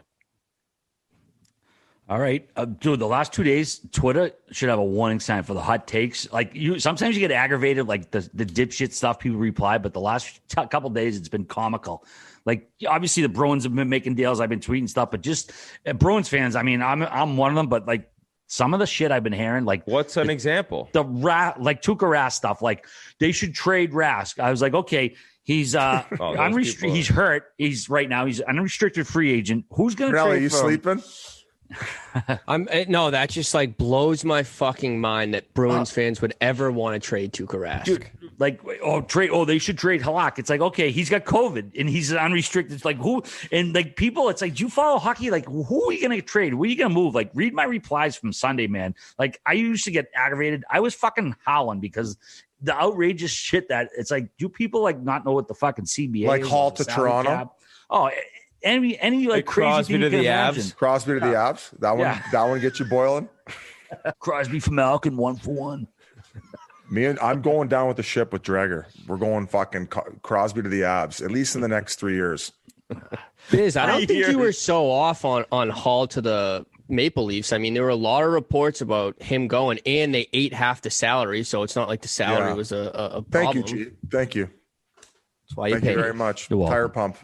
Better boy. I'll Venmo you $30 post episode. It's 50 a compliment. I Oh, thought. 50. Okay, cool. We've raised it. Before we're gonna get to Dale Weise in a second, but this Greg Wyshynski, Puck Daddy, had tweeted this. He said Buffalo traded Stahl, Hall, and Montour for a second, 2/3, a fifth, and Bjork. Columbus traded Savard and Foligno for 2 firsts, a third, and a fourth.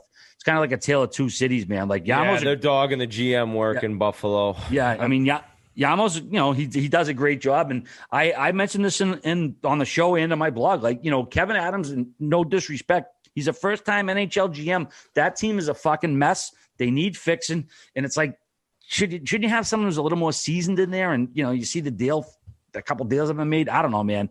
If I'm running a team, I would want a guy who's been running a team before. Well, it's funny you mentioned that. He actually called me. I run a consulting business, and I was actually the one who encouraged him to make those moves. Well, I don't know if you saw my tweet, Biz. Hey, regardless though, if wouldn't it be hard to be a GM? You would be overthinking every move. Like, what am I not seeing? What am I not seeing here? No, how about thinking of like, we'll call a third team? I actually asked a buddy who works in the league. I was like, do you actually do that? Like, do people have to do that on their own? Like, you have to think like, San Jose, I'll call them to be the guy in between. It's like, I wouldn't last one fucking minute as a GM. I don't know. Like, who else is thinking of that stuff? They're smart as shit, these guys.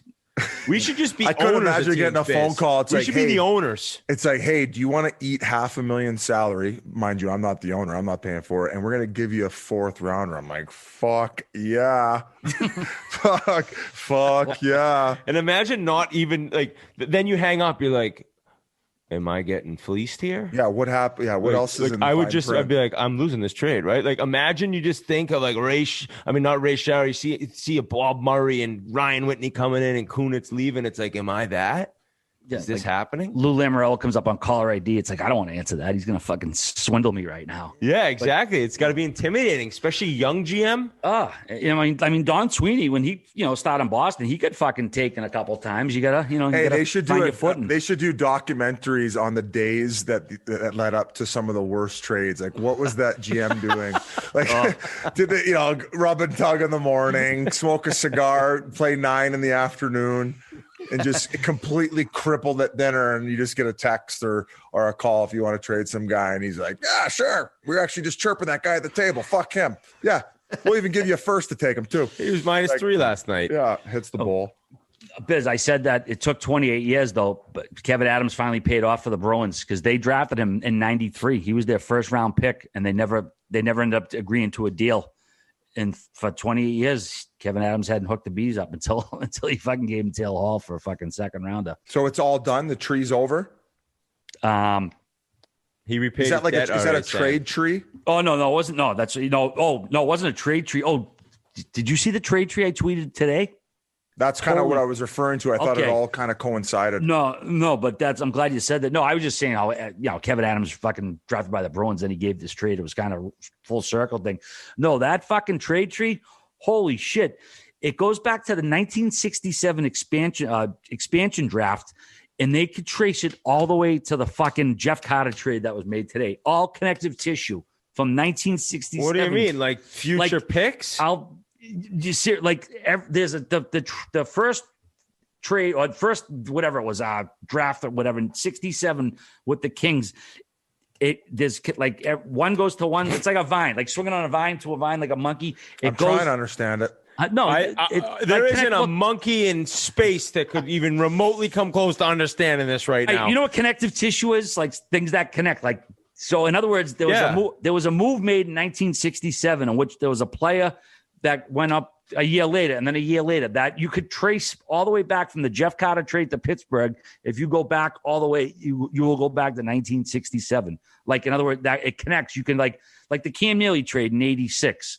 There are still two or three players in the Bruins organization today from a trade, 35 years ago, that type of deal. But I've never seen one that's gone fucking 54 years where one move is like translated to this many moves later. I'll send you the tweet. We'll have actually we'll tweet it from the account. It's just pretty wild that 50 fucking 4 years later.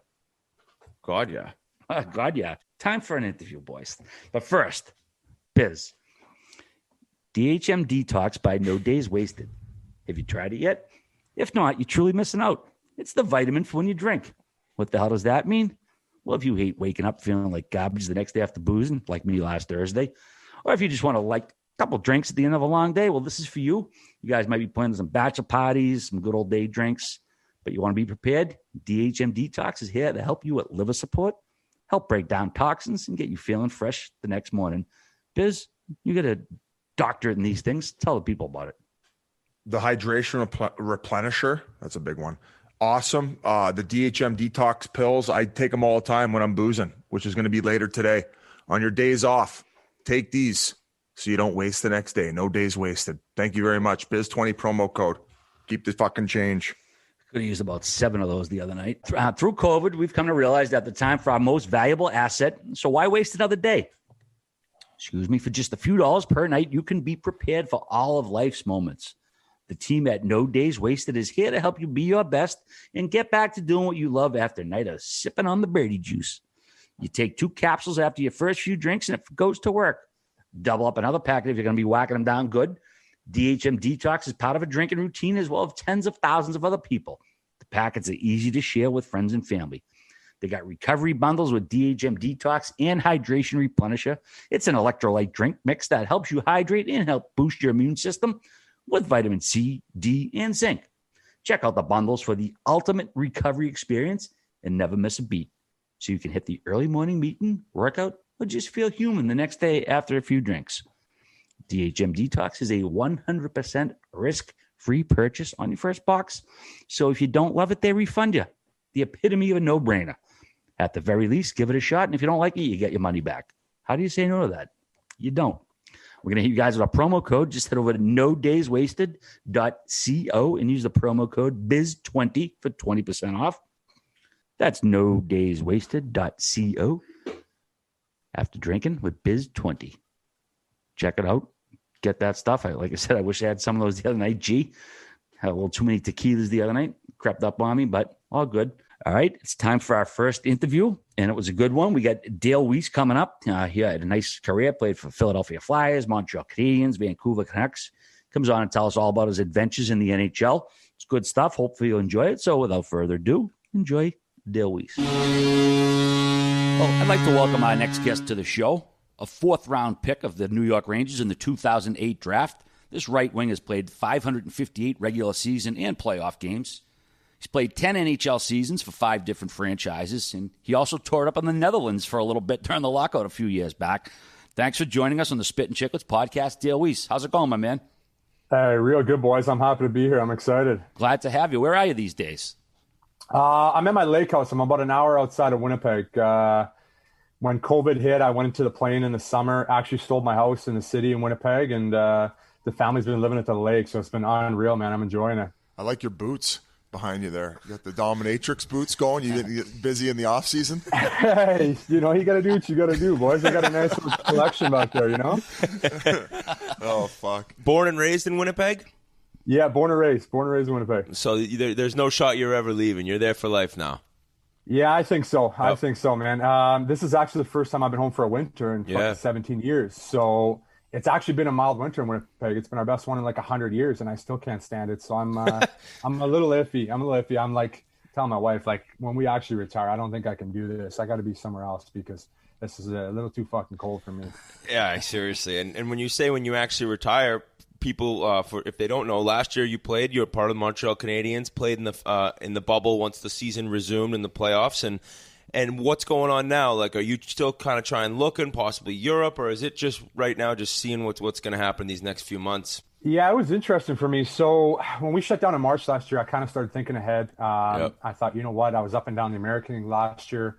It was probably it for me. So I was trying to look at some European options. I actually had a really good Swiss offer on the table, but I was kind of unsure. I wasn't really ready yet mentally. I was like, I kind of want to keep grinding and see if I can still play a couple more years.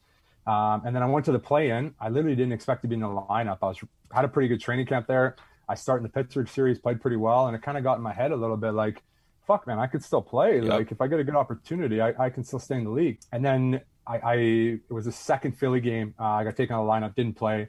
And then I was kind of back to the same mindset where it's like, fuck, man, do I really want to continue to grind and be in and out of the lineup? Like, I've done it for so long that it's just, I still can play. I can play at a high level, but I want to play and have some fun. I'm kind of tired of this. So I went home. I sat there for 2 weeks. Switzerland team wanted me to come right away.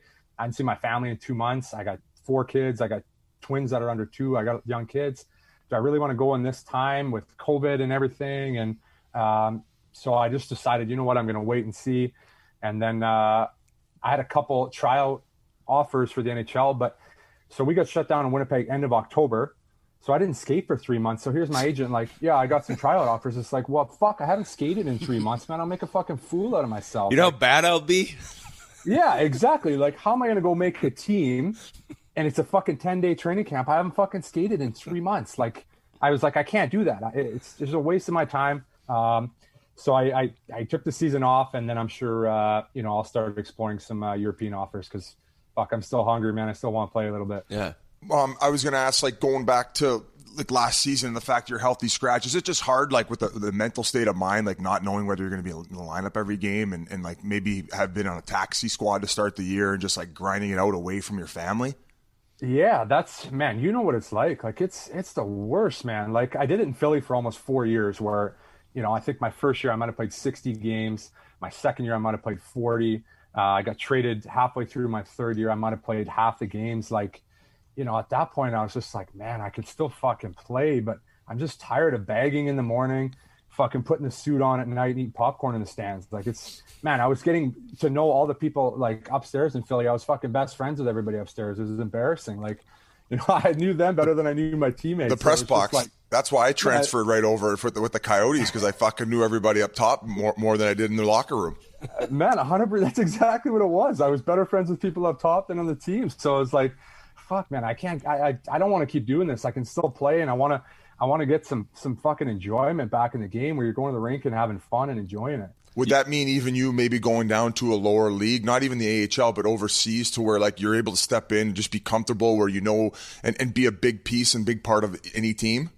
Yeah, I think so. That's something I miss, man. I not that I had that any time in my NHL career where I felt like I was a big part of the team or as an offensive guy. But I think I would prefer to go over there. We'll see what opportunities come up, and then we'll see what happens. I still want to play. I think there'll definitely be something, and as that season winds down, they start really getting into the next year right away for import-wise. And if you had some discussions with Switzerland before, I mean, I never got the chance to play there, but talking to everyone, I'm sure you have, what a place to get to maybe finish out a career. Yeah, man, everybody said, I mean, you know what, I have a ton of good friends that played in the KHL too that had good stories, and you got the other half that had bad stuff. So, I'm not opposed to going and play in Russia. If I got to go by myself and grind it out for a couple more years, enjoy myself and pad my pockets, like, I got no problem doing that. So I'm excited. Dale, we've been seeing you on Twitter a little bit, mixing it up a little bit. Is that just to entertain yourself? Maybe audition for media work later? What's going on with that?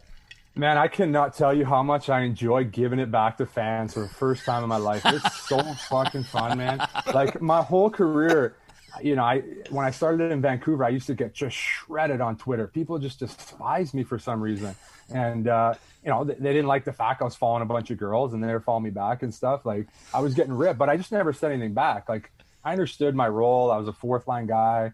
I can't really step outside of my boundary, because there was plenty of times, Vancouver, Montreal, where I wasn't even being controversial on social media, and I'm having meetings with the coaches, and they're like, well, maybe you shouldn't tweet this. Maybe you should do this. Really?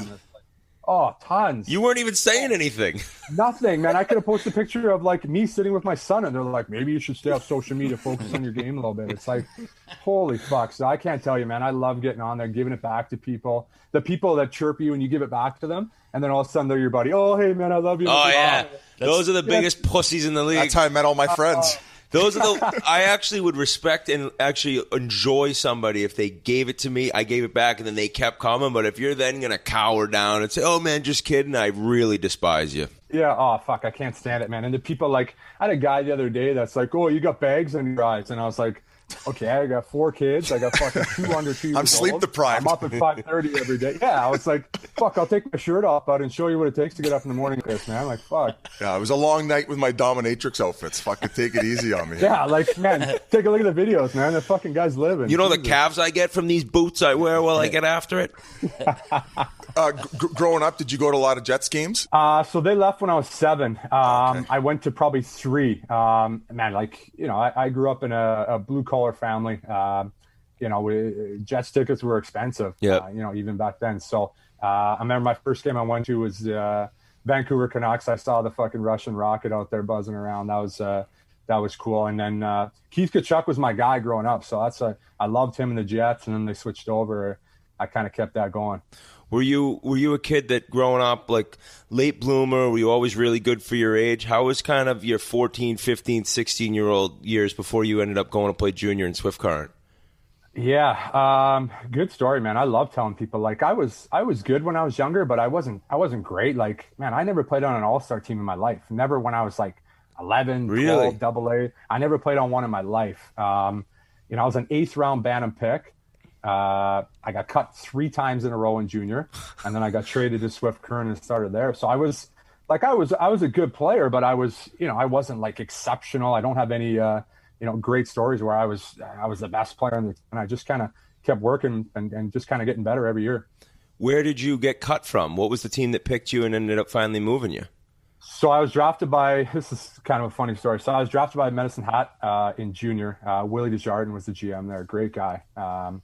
And I got cut twice. I got cut 16, okay. 17. And it was so funny, man. This is hilarious. If you knew my dad, it would be great. So I got cut at 17 and I asked him personally, I was like, man, I could play in the league. Why don't you just trade me somewhere? So there was about 4 or 5 other guys that were around my age, got cut, traded. And he was sending me on a Greyhound bus back to Winnipeg. And I was like, fuck, man, let me stay in the league. I can play. Give me a chance.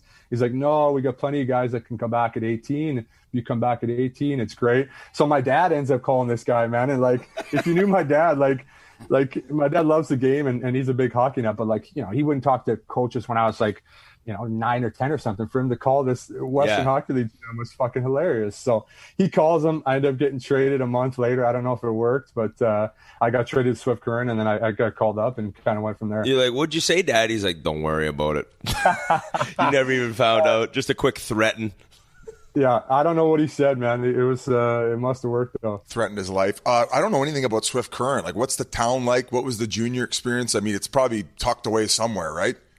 Man, it's the smallest market in the CHL. Their population must be, I would say, maybe 15,000 people.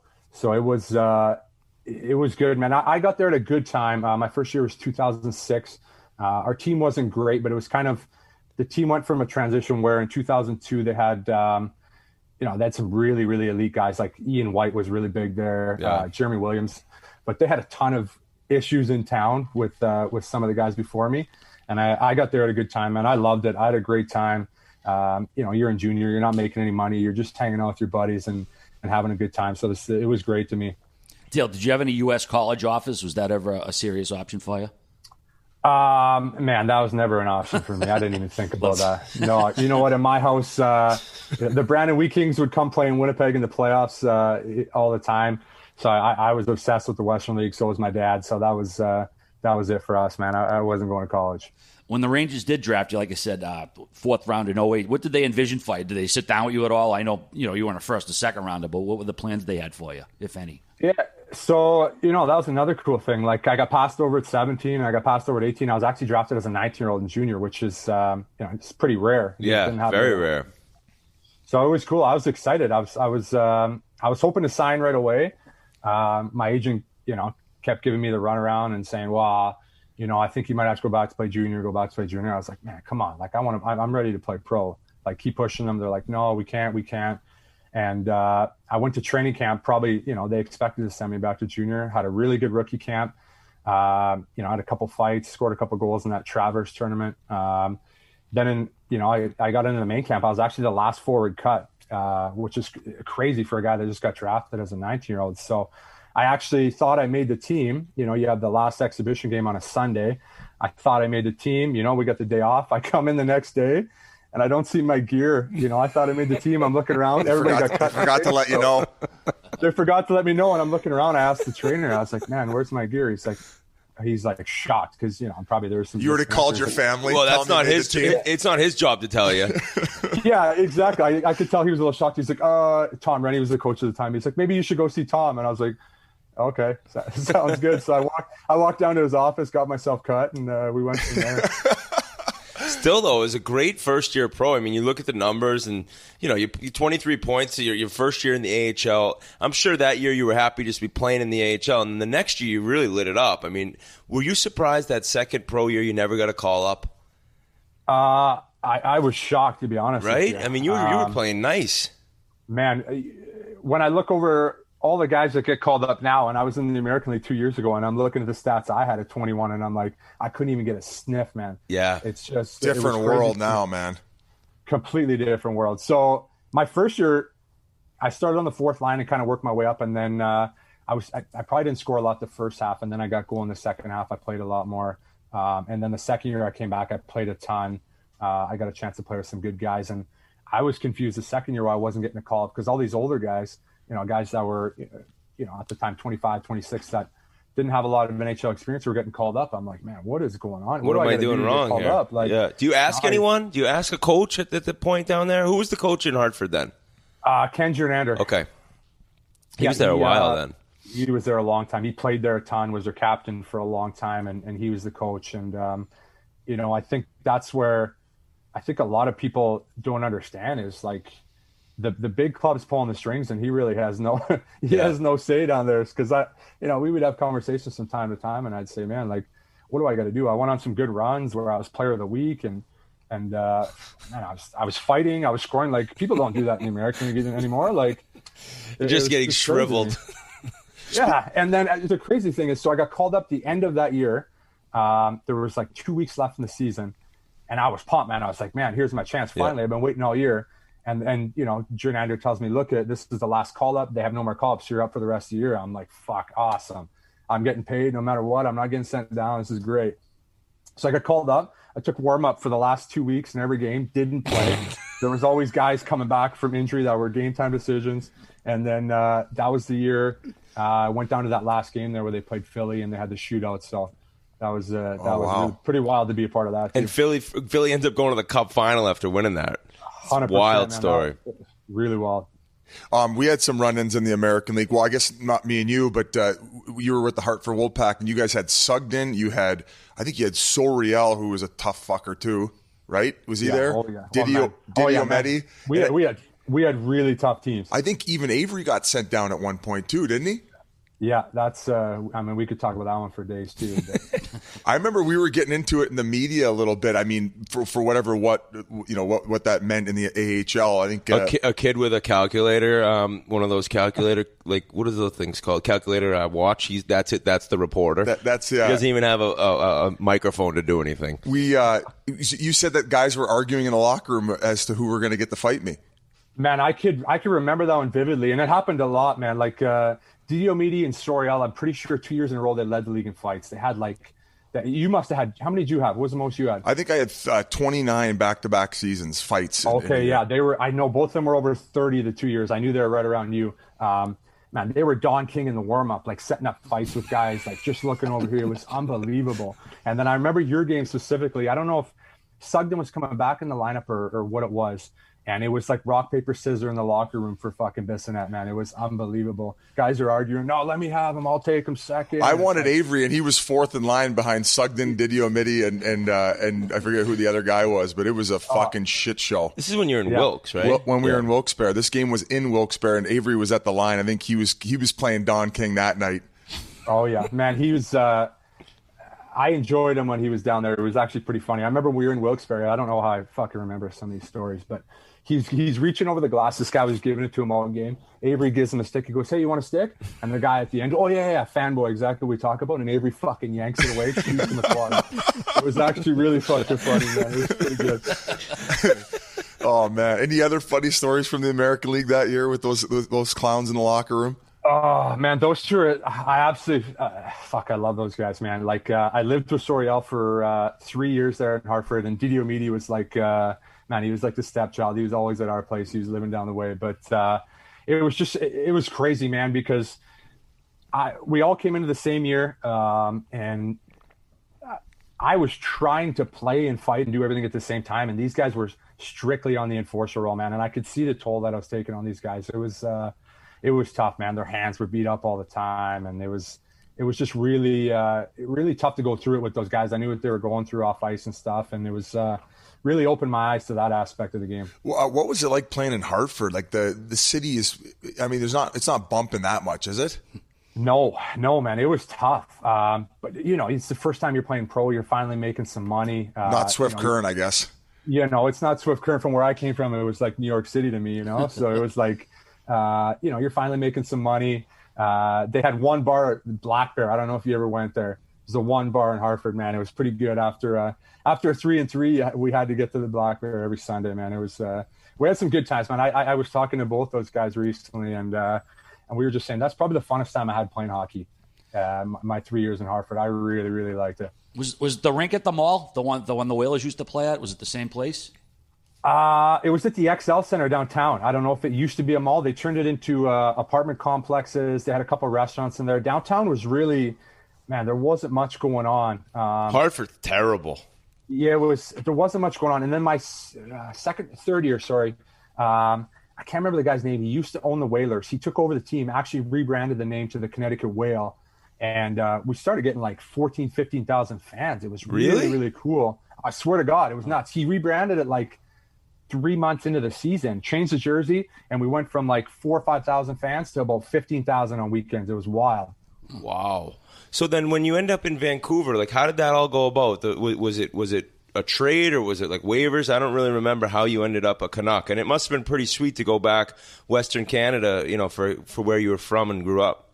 Yeah, it was cool. So, it was my fourth training camp in New York. I got cut the 3 previous years. It was my fourth one. We went over to Europe. We were traveling around. We hit about 5 cities, man. It was unbelievable. Again, I thought I had a pretty good training camp. Made it down to the end, and Torts calls me down to his room at about 4 a.m. We were in, where were we? Sweden. We had a party the night before. Henrik Lundqvist took the boys out. Oh, my God. Decent. Could have been one of the best nights I've ever been a part of. It was just, it was unreal. So, we got back probably, I don't even know what time I got back. Torts calls me down. I could barely find his room. Tells me I'm cut. Got a flyback commercial to New York, and then find my car and drive back. But he, it was cool. He was like, I think you've had a really good camp. I think you opened some guys' eyes, and I really think you're going to get picked off waivers. So good luck. And I was like, yeah, right. Like, come on, man. Yeah, they all say that. I've heard that one before. So I actually, you wait the day. I flew back. I didn't get put on waivers till like a couple more days. I went back. I had 2 days in Hartford, and then I actually got picked up on waivers, and then I was off to Vancouver. Were you disappointed or happy for the opportunity? Yeah, I think I was just so excited because I knew that I was really going to get an opportunity to play. It wasn't like, we're picking you off waivers and we're going to keep you for a week or two. I knew that could happen, but, Mike Gillis called me right away and said, look at, you watched our team go to the finals against Boston. We got absolutely bullied. I don't think, we're not having you come in and be an enforcer, but we need you to bring some toughness, and I really think you're going to help our team. And there were some characters in that room, too. You got Luongo, Kessler, BX. I'm sure there were a lot of chuckles in that locker room. Man, I was so lucky to get a chance to play with those guys to start my year. There's so many good guys you can go down the list. I think that's why their team is so good. BX, everybody watches him on TV now. I think he's great. Hilarious guy, really good leader, really great to the young guys. Kessler is I really enjoyed him. I know we get some bad reviews from some guys, but as a young guy, he was great to me. Really funny. Luongo, hilarious. The Sedin brothers, Dan Hamhuis, Manny Malhotra was a big guy for me. Alex Burrows. There's just a ton of really, really good older guys that I really enjoyed and really, set the tone for me for my career. Is that the first time you'd ever got to spend some time in Vancouver? Yeah. So I might have went there when I was like 9 or 10 on a family trip, but that was the first time I ever got a chance to spend in Vancouver. How about the quality of life in that city? Oh man, I really enjoyed it, man. Again, you go from another step where, the minors, I was probably making I think I made $65,000 in the minors my 3 years. And then you go to making $650, 23 years old, single, living in a city like that. What could go wrong? Were you able to tell the Sedins apart? We had an interview with one of their former teammates the other day, said he couldn't tell them apart after 5 years. I think it was Jovo. Yeah. I wasn't going to throw him under the bus. It took me a while, but you could see there was some definite subtle differences. One's hairline was a little different, the forehead, and then the way they talk was a little different. But, they're two of the best people I've ever met in hockey, the most unassuming guys you'll ever meet, man. I can't say enough good things about my time in Vancouver. That team was just unbelievable. They made everybody feel a part of it. They always took the brunt of the blame. Just fucking unbelievable human beings. When most of the time it was Burrows playing with those two, did you ever get a chance, maybe a shift or a game here and there playing with the Sedins? I might have got one shift with them. They're like, nope, not again, coach. I might have got one shift with them. Zach Cassian started the game with them. And then I don't know what he did. He took a penalty or something, and he sat him at the end of the bench, and he's screaming at him, "Wait, sir, get on his fucking line. Go take his job. Get out there." I was like, all right, man, let's go here. It was one shift. I really had a good opportunity. Dale, I mentioned in the intro the 13 lockout. You played in the Netherlands. I don't think too many NHL guys ended up there. How'd you end up there? And you tore it up, man. 48 points in 19 games. You probably didn't want to come home. It was awesome. So I went to Vancouver right before the lockout, man. I was 23 years old. I didn't really pay attention to what was going on in the CBA talks. I didn't think there was going to be a lockout. I went to Vancouver for about a month, realized we weren't going to play for a while. I came back home, and I was just kind of hanging out, man. I was at the lake. I was fishing. I hadn't been home in fall for a while. I was enjoying myself. And then I got to the point where I was like, okay, this is going to be a while. I told my agent, you know what, just call anybody. I'll go anywhere. I don't really care. I just want to have some fun. And then he goes, I got a team that's an hour outside of Amsterdam. I was like, yep, put me on the plane, man. I'm in. Let's go. So I went there, man. It was great. I didn't know what to expect. I'd never been in Europe before, and the fan base there was incredible. I went to the only team in that league that had money. They had a good fan base. Man, I had the time of my life there. I really didn't want to come back. Well, standing up during the whole game kind of thing, chants. Yeah, the European vibe. Unbelievable. They chant the whole time. They scream. And the way this team worked, they had this bar upstairs after. And, you go play the game, and then you go upstairs and just get hammered after with the fans. It was incredible. You're like, this is so fun. And I'm scoring every game. Yeah, I can get them drunk and talking about how good I am. Yeah, man, it was unbelievable. It was such a good time. And I had a great time. I'd love to get back there someday. Okay, so you have a nickname, and I was looking for it online. Did it have to do with – did you get it over there when you were playing during the lockout? Yeah, the Dutch Gretzky, man. Okay. So people started calling you when you got back to North America, correct? Yeah, so when I got back to Vancouver, the media kind of used it as it was kind of like a derogatory term. They were trying to make fun of me. And so I didn't like it at first. So it pissed me off. I started giving it back to the media about it. And then when I switched to Montreal, though, it kind of became a positive thing. So I kind of ran with it. Because you were actually fucking lighting it up in Montreal. Yeah, and then it started to get good, and it was kind of a positive thing. So I loved it. Was Montreal something where, not to jump ahead there, but was there something that – in your mind, it's like, I finally am getting a real chance. I'm finally playing on a line more than 6 minutes a game, and I've always kind of thought I could do this at the highest level? Yeah, it was kind of nice, man. I spent 3 years in Vancouver trying to convince people that I could play and I could do more than Buddy, you spent your whole life trying to convince people you could play by the sounds of it, 100%. And I still am, man. So it was a ride. Like, I was in a tough spot in Vancouver where, like, I knew what they wanted from me, but I knew I didn't really want to get stuck in that role. So I was like, I was trying to fight, but I was trying not to fight as much, so I didn't have to. And, like, when you look at our team in Vancouver, we were team tough, but nobody would actually fight. So everybody's, Biz is asking me to go. I'm like, fuck, I don't want to go with you, man. I'm trying to play, man. Fuck, like, come on, give me a break here. I was trying to do the opposite because I knew I couldn't. You're like, man, I really got to dive into this role. I can't stick handle. So how many meetings with Vigneault would you go in there and be like, hey, like, I think you can maybe try me? Like, was there a lot of that going? I had tons of meetings where I was like, man, just give me a chance. And, to be fair, my first year there, our team was incredible. We won the President's Trophy. Yep. I didn't think I could really move up the lineup, but I thought I could play, a little bit bigger role, maybe try me on the penalty kill, maybe something like, I'm like, man, look at my stats. I wasn't playing in the fourth line in the American League. I can play. And an interesting one for me, after my first year in Vancouver, I had you have your year-end meeting, you're breaking down the game. And all Mike Gillis wanted to tell me was I needed to start doing MMA training in the summer. Oh, nice. Oh, sweet. He thought that would be a good idea. Come back to training camp, put him in a fucking arm bar. Like, man, hey, Mike, I learned. Like, I was just so confused, man. And I battled that for a time. But, to get back to what you said, I went to Montreal. And the first day there, I get in the office with Michel Therrien. And he goes, I don't know a lot about you, but this is a fresh start. I'm going to give you a full clean swipe, and let's see what you can do.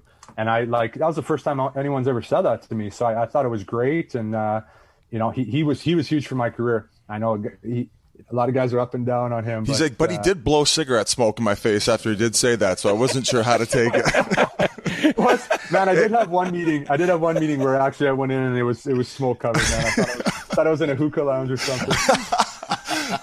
Quickly about the President's Trophy year, that's when you guys ended up getting worked, in 5 games by LA? Yeah.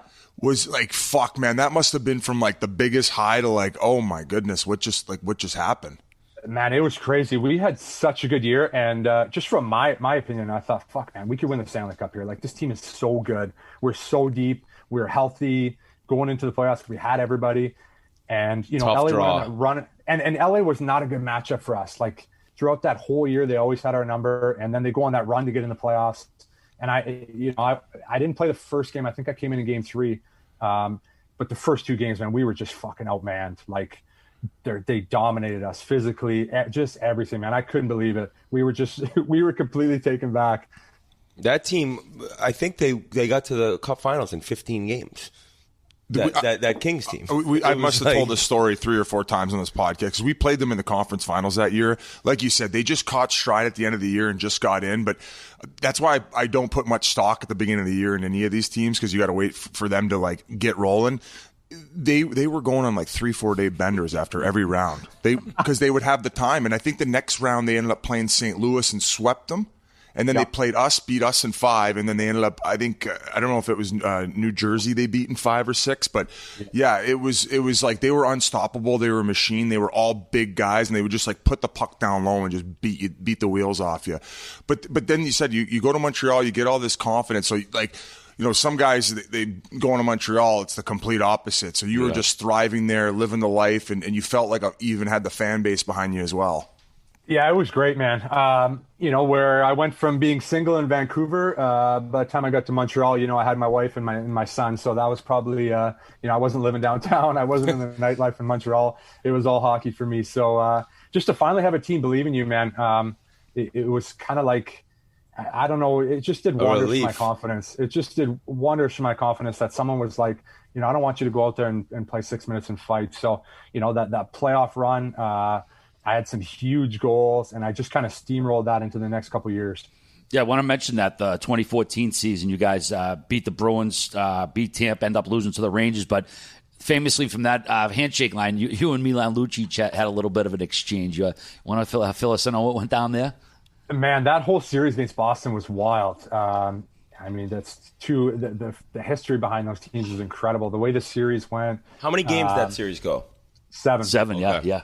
Yeah. So it was, man, for me, it was so much fun. I grew up a Habs fan. So to be a part of that was so cool, man. And, I scored the game winner in game 3. And then I did some other, you can watch on YouTube some of this shit. I had Sean Thornton and Milan Lucic just so wound up. By the time we got to game 5 and 6, I literally didn't even have to say anything. They were so wound up, and I was scoring too, which was making it worse. And man, I didn't even have to look at them. I would just smile, and Sean Thornton would be screaming at me. What happened in the line? What did Luch say to you? Do you remember that whole situation? Yeah, man. I've never had anything like that happen before. You know, you're going in the handshake line. You know, even Sean Thornton's ahead of him. He's like, a good, serious man, whatever. Like, kind of a code. It's over. Yeah. I could see he was just steaming, man. He was just going off on everybody in the line. And like, I gave a quick hand. I was like, hey, good series. And I'm moving on. And like, my hand's getting dragged back here. Like I'm in an arm wrestle.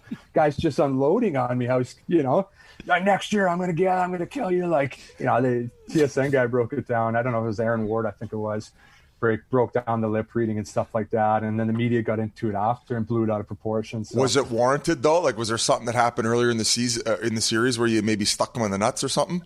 Well, I don't think the thing he liked when I scored in game, I think it was game 3 I scored, because in game 2 that he scored an empty netter, he shot it in from center and he started pounding his chest in front of our bench, and I don't know, man. I early in the series, I didn't like it. So I scored in game 3 and I gave a huge pound right in going by our bench. So I think that fired him up too. And then game 5, they beat us, and him and Jerome McGinnon were flexing at us on the bench. And like, man, we would watch this before games and it would just fire the boys up. So in game 6, I don't know, it was one of the first shifts, end of the shift, I gave him a little push and I flexed back at him, and the crowd went wild. They had it on the screen and stuff, man. So I had him wound up pretty good. That's unreal. That's why Gillis wanted you to learn MMA. He knew at one point Lucic was going to try to break your arm in a handshake line. That's one bear I wouldn't want to poke. Who did he ragdoll the other night? Austin Watson?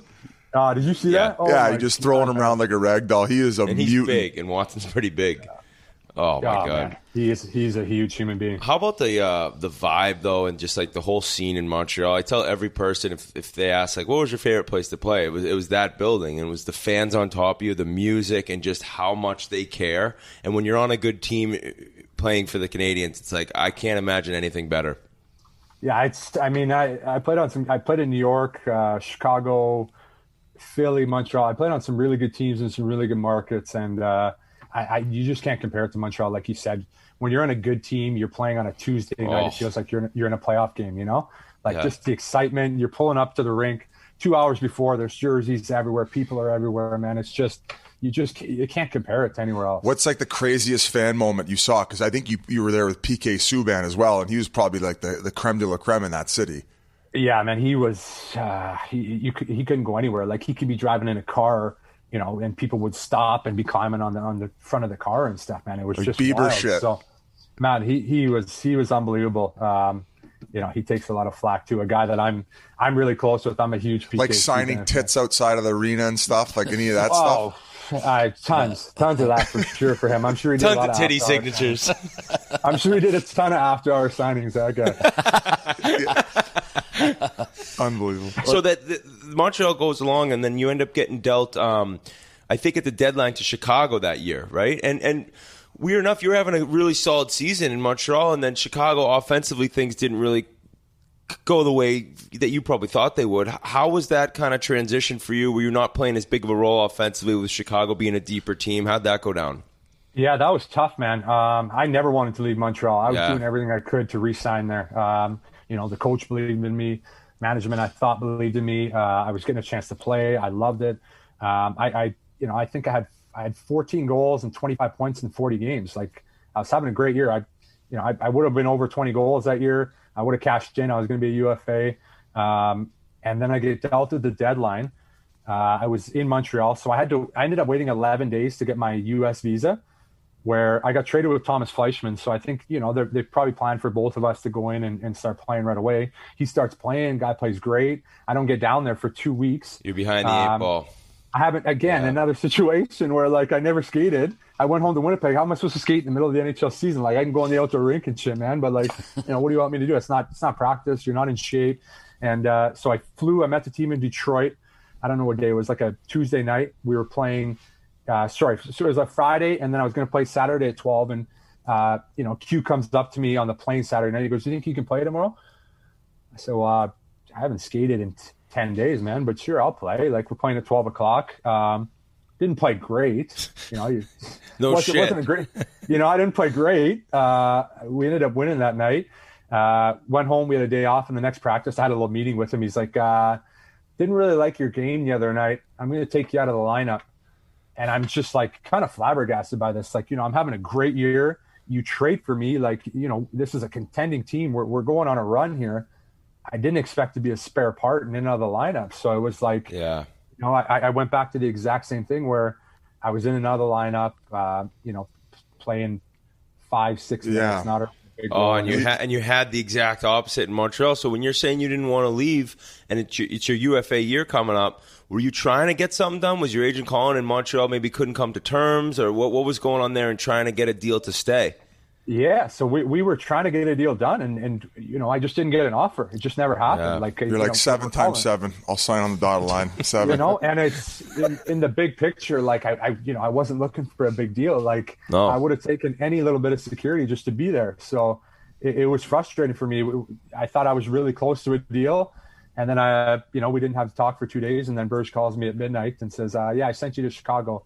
Which it worked out unreal for them. Obviously, the deal was great. They ended up getting a second-round pick, which turned into the Romanov kid, who's a stud, and they got Phil Deneau. So that's a hell of a deal. Oh, Jesus. Yeah, they should be kissing. Montreal should really be kissing your ass, not only for what you did on the ice, but what you did off the ice as far as moves. You're welcome. So then you hit free agency, and I mean, things work out pretty well for you. You must have been ecstatic about that deal and the fact that you were going to Philly, another hockey market with a solid squad.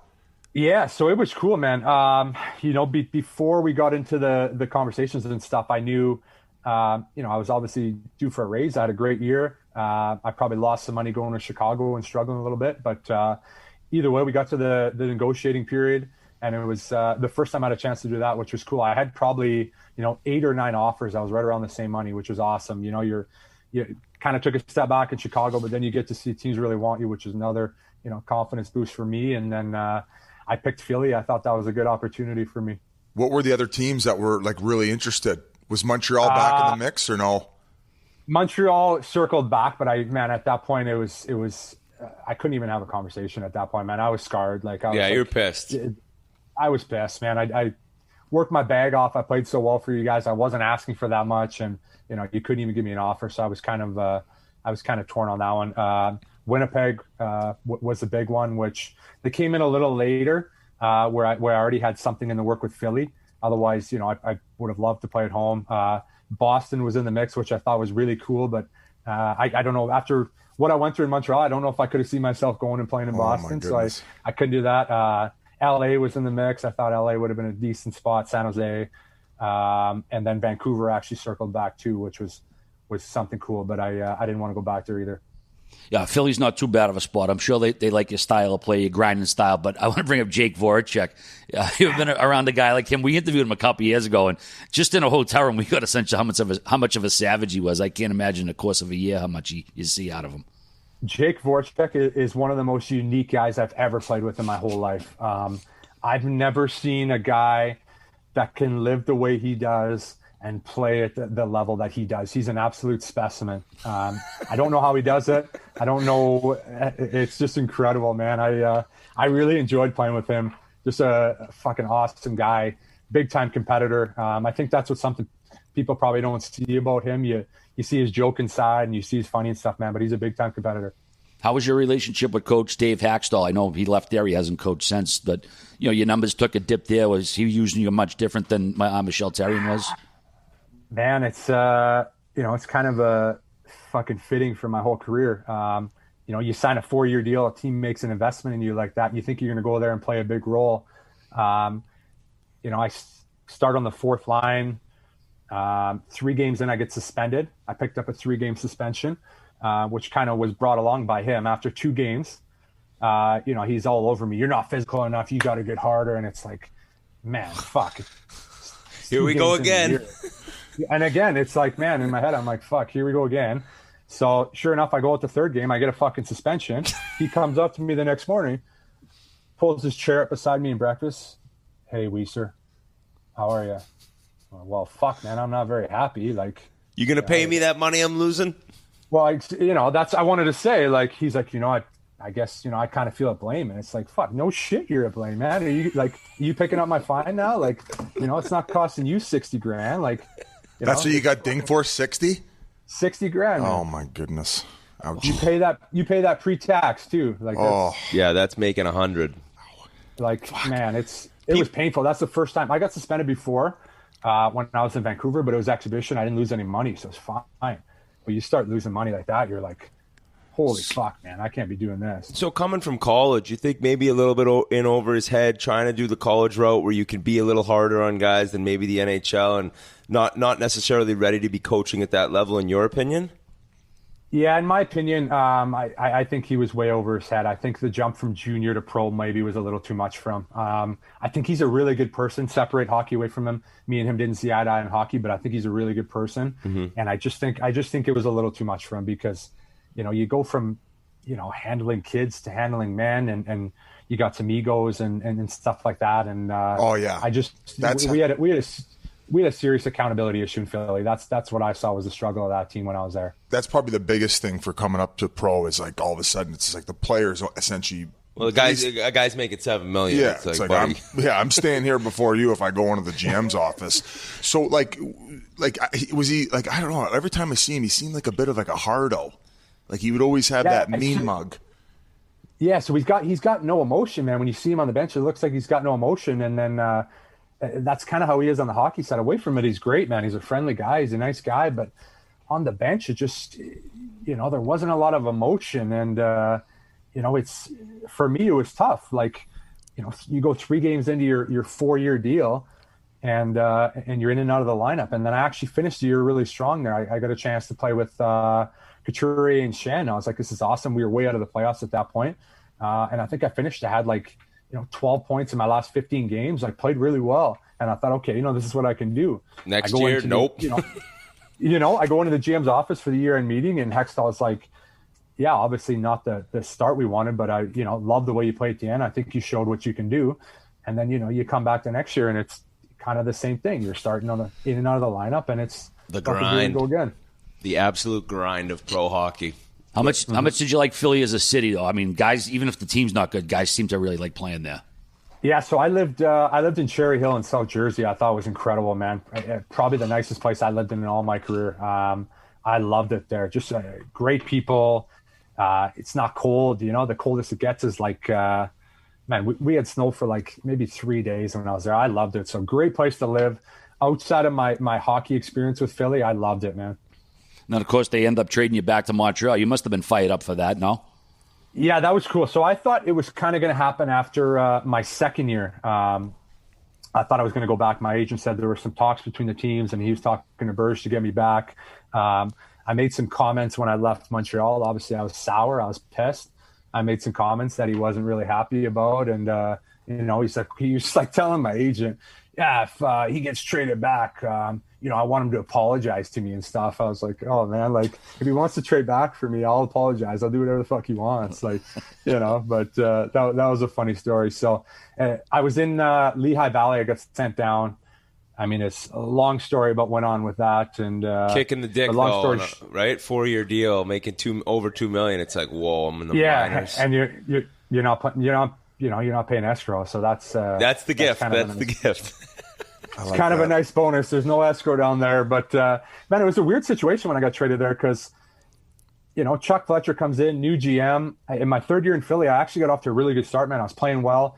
The interim coach steps in, was it Scott Gordon, I think it was, and playing well. And then the new GM comes in and, he's not happy with me. He calls me and he's like, hey, I'm going to trade you in the next couple of days. This was before practice. I went upstairs. Yeah, we're going to trade you in the next couple of days. You can just go home. I was like, okay, perfect. But, the next couple of days again turned into 2 weeks. Like I didn't get traded for a week. I didn't come to the rink. I'm calling Chuck. I'm like, hey, Chuck, like what's going on here, man? You're going to make me look like I'm an attitude problem or something. Like, why can't I just be around the team while you trade me? Like it made no sense to me. And then the bye week, mandatory bye week. I had a Disneyland trip planned with my family. I'm calling him like 48 hours before. Hey, like, Chuck, can I go with my family? Are you trading me? Are you going to send me down? Like, then finally he told me like 2 hours before my flight was planned I could go. I go on that trip. I come back, wait another few days, and then finally I get and it was just I've had some really, really tough trade experiences. No shit. Well, it's so true. It says, if you're going to trade me, okay, but I can skate and do the bag skate after practice. Like, what? Like, you're trying to say that me being around the guys is like ruining like the attitude here? It's like, come on, man. They want them doing the teacups instead. Man, I was so confused because you can ask it's a small world after all. You can ask anyone that's played with me, man. I'm not a dressing room issue like I've never been. He's like, if you can win the big stuffed animal, you can come back. That's pretty much what it was, man. It was fucked up. Oh, shit. Well, I'm actually interested in a recent tweet when Claude Julien was let go, I think last week. You mentioned, well, maybe now they won't get too many men on the ice penalties because the new coach will actually be saying who's up. So was that definitely an issue for Claude and just forgetting to tell the next line to go? Yeah, that was tough, man. And when I played on a team where coaches always call the lines, who's going. So there was a big change for me, and I think it was tough for I played with guys that were there when Terry was there, and then when I'm coming back, they're like, well, just wait till you see this bench work right now. So, I get on the bench and, you never know who's up, but he likes to keep rolling 4 lines, which I've never seen a coach do that. He doesn't like try to line match. He wants to roll 4 lines. I've never seen a coach do that, but half the time he is changing it. So it's like, should I go? And then, a couple times in my first couple games back, he's screaming at me because I went, but it's like, man, we were up. What the fuck did you want me to do? How was I supposed to know? Yeah, so it happened a ton where it was just mayhem on the bench. Nobody knew what was going on. Nobody knew who was going. And you're sorting groceries in the middle there being like, who's up? Who's going? Oh, it's tough, man. It's tough to play like that. Getting puck watching. Hey, you have your own little player meeting with them. Hey, getting puck watching out there, man. Hey, yeah, you're standing around too much, Claude. Not really liking your game. We're gonna send you down. So, Dale, when you went back to Montreal the second time, obviously a new coach, Shea Weber got traded and brought to town for PK. How much else did the team dynamic change? Were there any guys still there from a few years ago when you were there? Yeah, so that's what I always find crazy for me. In 2014, we went to the conference final, shook the team up. 2015, we had a really, really good team. We lost in the second round to Tampa. Tampa was unbelievable that year, too. I think that's when they went to the final, lost to Chicago, I believe, 2015. And in 2 seasons 2.5 seasons I left, there was only 4 guys left on the team. Wow. Jeff Petrie, Paul Byron, Pricey, and then maybe I'm missing one more, but the team was completely different. So quick too. So I could feel the difference in the team for sure. Just not a bad difference, but a change for sure. I mean, I mentioned you played for 5 different teams. Is there anyone you root for these days? Whereas you're a free agent, you don't have any loyalty to anybody. Yeah, you know what? Like, being with the Habs, 6 months ago in the play, and I'm still rooting for them. I have a lot of good buddies on the team. I know what it's like when things aren't going well. It's tough, man. You feel like the world's ending there. You can't go to the grocery store. You can't do anything. People are all over you. So I wish the best for those guys. I hope they can turn it around. And you're pretty close with Carey Price, and it's obviously been a little bit of a struggle for him this year. Were you surprised to see the goalie coach let go, and now Sean Burke's coming in, who's kind of the whisperer? But what have you seen from your buddy there in having not a great year so far? Yeah, I'm you'll see on my Twitter and everything, I'm the biggest Carey Price fan. I've seen him in the biggest moments be the biggest difference maker. Yeah. So I have so much respect for that guy, man. He is as humble of a superstar as you'll see in the dressing room. I just think I have so much respect for a guy that's carried that team for so many years. When times where they were so bad and he's carrying the team, never once would he shit on his teammates.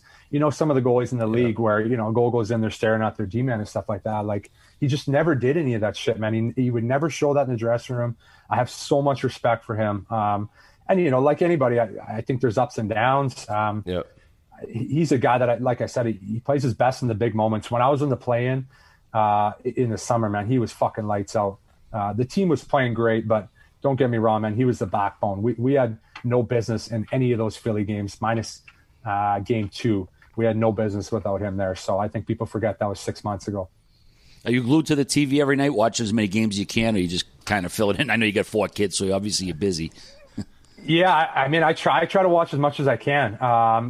Like you said, I got 4 kids, so it's a circus around my house. But it was tough, to be honest with you, the first couple wides, because I was still kind of in that phase where I was a little bit bitter, and I thought, man, I should still be playing. And then you start watching, and you're like, well, I think I'm better than this guy. I could play this, and then it kind of goes away, and then now you're just kind of back to being a fan, man, and I'm enjoying the game again. Well, man, we appreciate you coming on. This has been a great chat for somebody who went through the grind of pro hockey, and I think fans a lot of times see the high-level superstars, and it seems easy, and 90% of the guys are kind of going through what you've gone through your entire life. So I think for sure the way you look, the way you could skate, definitely give Europe an option. It is fun. I couldn't stand the KHL, but now I'm very happy I did it, if that makes any sense. So I think that you still got hockey in front of you, and I'm wishing you all the luck in the world. We appreciate it.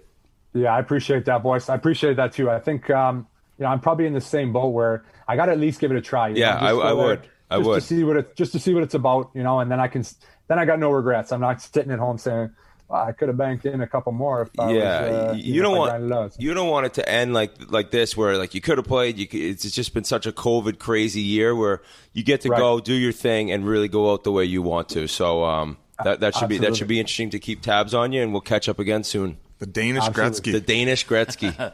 The Dutch Gretzky boys. Oh, shit. Fizz is going to eat a Danish now. He's hungry. All right, buddy. We'll see you later. Hey, thank you very much. Thanks so much, Dale. Take care. Thank you very much to Dale Weise, which ironically, guys, I mean, we drop his interview, and tonight Milan Lucic's playing in his 1,000th game. So there you go. A little irony there, but I want to thank him for coming on. It was a lot of fun chatting with him when we were in Jupiter. And I also need to talk to you guys about Olive. Vehicle breakdown coverage. Olive mechanical breakdown coverage. You might not know what it was, but now you do. It's pushy salespeople and robocalls. It's the opposite. That's the absolute worst. Olive mechanical breakdown coverage says hell no to those unwanted robocalls and the pesky sales clowns that won't leave you alone. Your vehicle warranty only takes you so far, but with the online leader for mechanical breakdown coverage, Olive provides breakdown coverage for your vehicle beyond your manufacturer's warranty and protects your wallet from unexpected repair costs. You know that call. Hey, we had to fix the vendor belt. It's $4,000. You're like, pardon? Not with Olive. The online leader in mechanical breakdown insurance. And you can buy how you want to buy. You get the quote, you purchase, and even manage your account 100% online. There's nearly all of the stars on Google. I mean, what the fuck, whoever wrote that. But it doesn't even matter because there's no waiting period or inspections. There's no annual mileage restrictions. And there's coverage across the U.S. and Canada for all our listeners.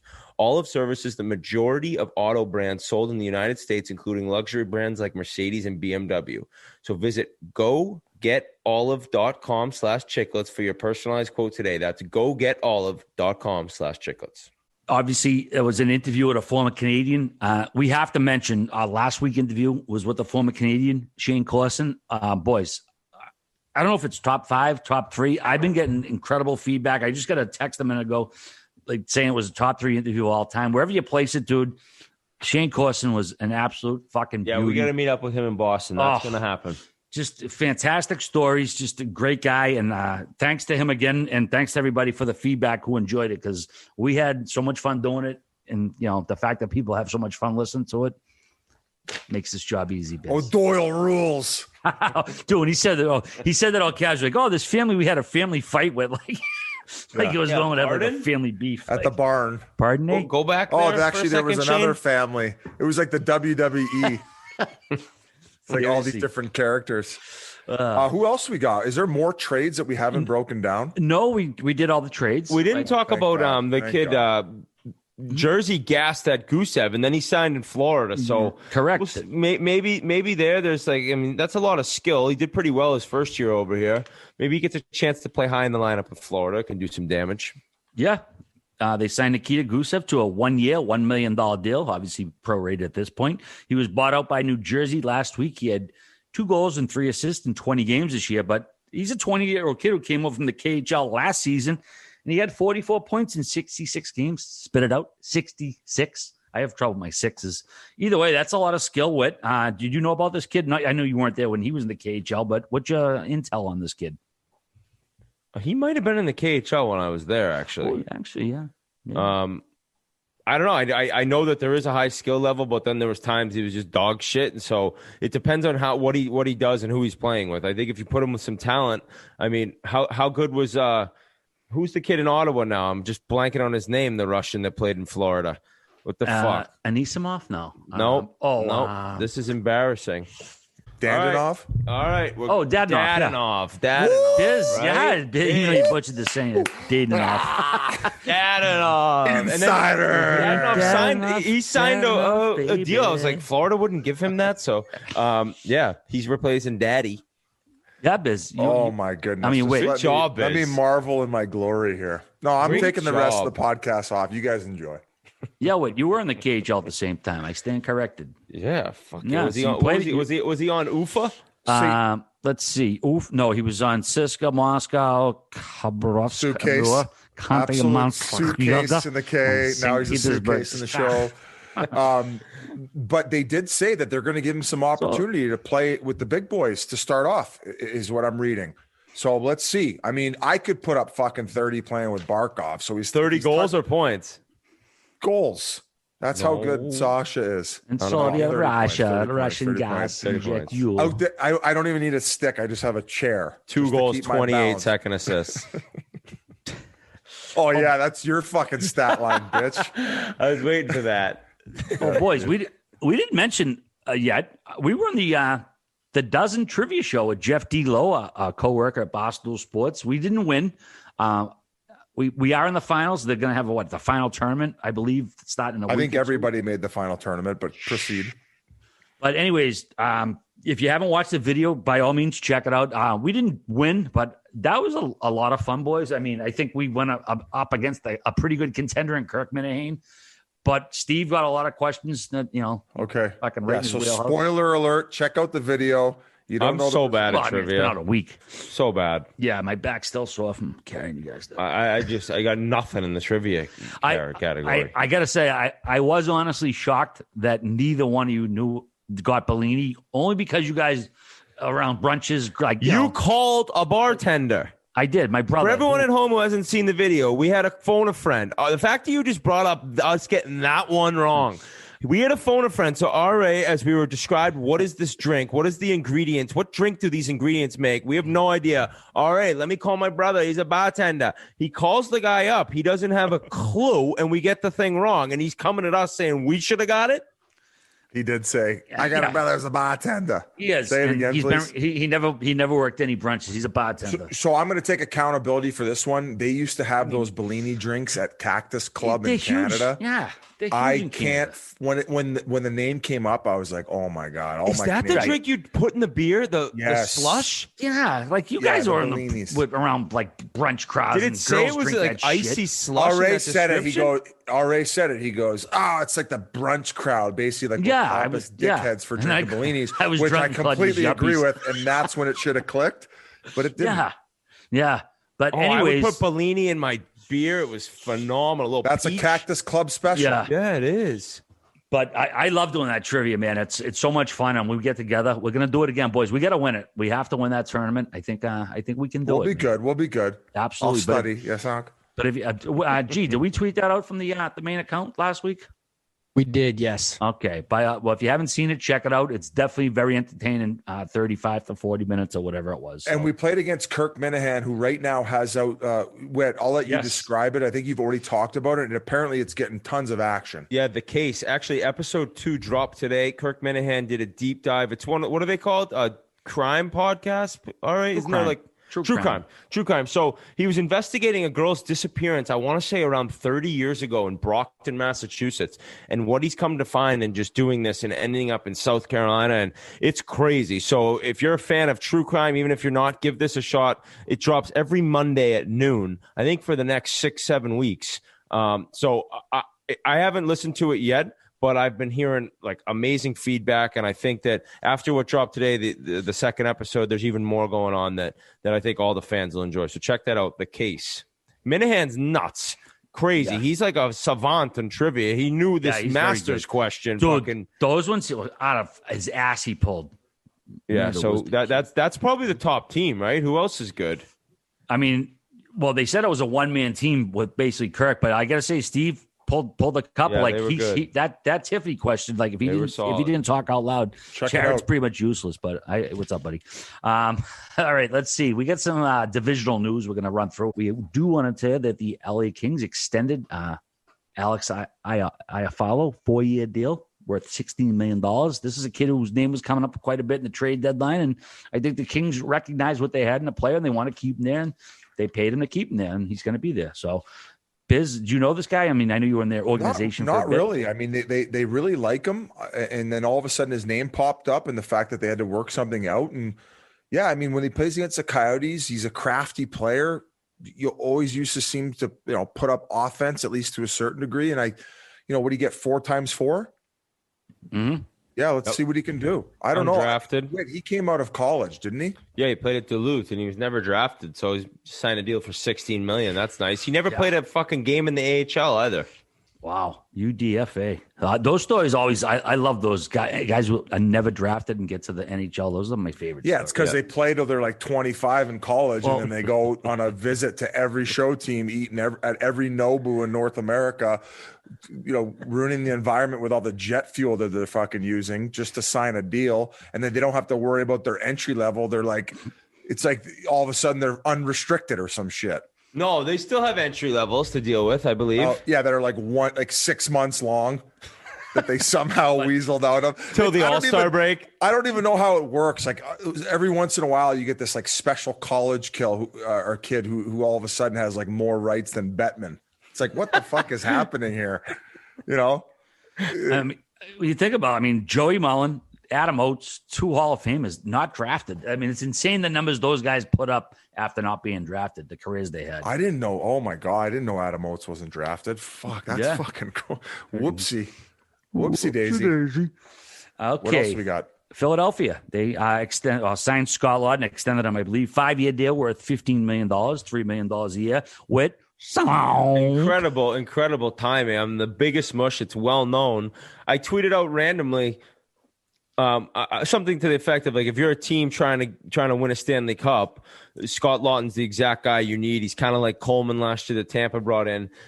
Press tweet. It's like sending tweet doom, and then it goes to the top of your timeline. It's Chris Johnson.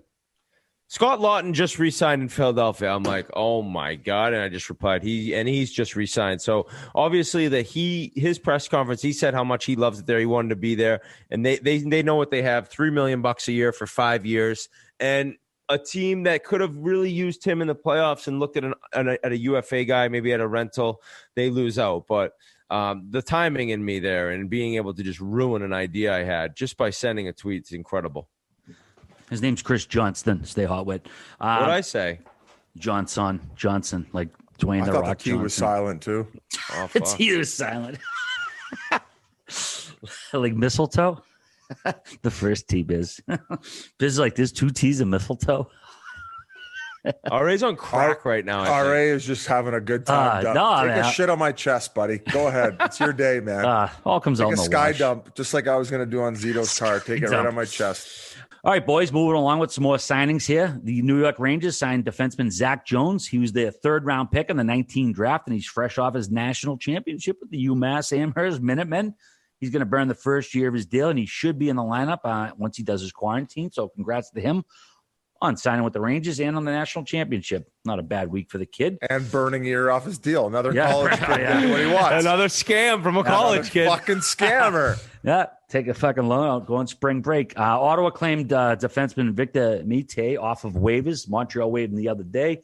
Ottawa lost a couple defensemen in some trades, so shore up that vacancy with the little claim action there.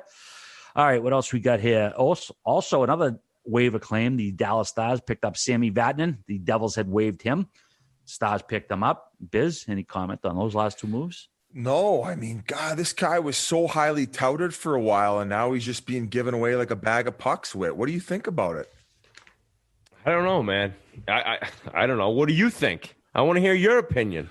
I don't watch him. Well, guys, I don't watch him enough. I don't know. I don't really know what to think. I'm not out east, and he spent a lot of his time there. Although he was with Anaheim for a little bit, but it just like it didn't really work out. They gave him up for Adam Henrique, right? Yeah, I mean, I think that his foot speed's a huge issue, right? I think that ever since he was walked by Henrique right after the trade, that's an issue mentally. How do you get over that? Is that when he flipped it over his head? Yeah, he flipped it over his head right after the trade. I think he's got a great shot. I mean, it's not a guy that like you can really rely on speed-wise to be able to play that many minutes, but I think power play-wise he can be good. A little bit of a specialist now, in my opinion. So like a 14-minute guy. Just protect him. Yeah, and get him a bunch of PP time. It doesn't happen often as often as it used to. Actually, you brought up Carvel. That's what he did when the Bruins traded for him in that run. He like never played, but he'd get out there for PPs and against the other team's third, fourth line. It's kind of it. All right, just rolling through the notes here. Jack Campbell, he broke the team record for the Toronto Maple Leafs with his 10th straight win. Then he added his 11th. This kid's been out of control in a good way. He's just been fucking rolling through his opponents. Such a great story, too. We talked about it before, like all the ups and downs he's had and where he's at right now. And the way his teammates talk about him, man, like they just, you could tell that like when, what's his name? Mitch Marner counted the 1, 2, 3. Like I'd never seen anything like that before, like counting down the 10 wins. And, I'm not a Leafs fan, but that type of stuff is pretty cool to see. They love him so much in a game where he gives up 5. They're going to give him his 11th win in a row by putting up a 6-piece. Yeah, they fucking love him. He's the best. I'm so happy for him right now. He's at the top of his game, and Leaf Nation is loving it because they got their goaltender. When's the last time Leaf Nation has been able to really embrace a goaltender like this? They've had times where they've loved Freddie. Yeah. I don't know. Obviously, right now, 11-0 is like. I mean, this is a different level. But peaking too early, he's got to get a loss in there. You can't be like riding a streak like this going into the playoffs. You don't want that, Biz. That's a fact. Negative wit coming out. You don't think you don't want to see him go negative? It's realistic. Fucking A. The Patriots would have won the Super Bowl had they lost the game. I was waiting for that. I was waiting for that. You don't want a streak like that going into playoffs. A point streak's one thing as a player. A goalie winning streak, you need a loss mixed in before the playoffs. Yeah, because the pressure gets on. Everyone talks about it, makes a bigger deal about it, and then you stop thinking about it. Either way, Campbell and Carey Price are the only 2 goalies to begin a season 10-0-0. So congrats to Jack, man. I mean, you got to be happy for the kid's success. He's a great story so far in this NHL season. My favorite highlight from the last few days, I don't know if you guys caught it. I tweeted out. I'm not sure if the account did. Patrick Marleau had his last regular season game ever versus the LA Kings last night. Sunday. And just, the veteran Kings went over and gave them all daps. And I know, we could joke tummy sticks. This is just honoring and respecting a beloved and respected member of the NHLPA and stuff you don't see every day, man. It was just an awesome highlight. Biz, did you catch it? Yeah, it was Kopitar, then Carter came over, and then Quick finished Quickie, it off. Yeah, and he owned Quickie, too. Yeah, I mean, those guys have had so many battles. It was great to see. But, I mean, you call it tummy sticks, not really, because I believe it was post-game, wasn't it? Or was it in the pregame warm-up? Well, yeah, I know. Same. But that's concept, that's very King fashion. Dustin Brown probably spit on him in warm-up. Dustin Brown trucked him in the first shift. Yeah. And then he's like, great career, bud, as he's picking his teeth up. Yeah. That was cool though, because you could tell that they really appreciate how long that guy's played, and the list he's climbing in games played. Oh my goodness. He's only behind Gordy, or no? Did he pass? Yeah, he's only behind Gordie Howe, right? And he passed Messier. He passed right. Messier. Yeah, he's number 2 right now. He's got Gordy. And he's not up far next. away from the lead. Like he'll pass Gordy, right? Yeah, I mean, if he finishes the year, he'll pass Gordy, I believe. Yeah, without checking him on my computer in front of me. Hey, Grinelli, I noticed you've been tweeting this song thing. Why don't you tell the people about it?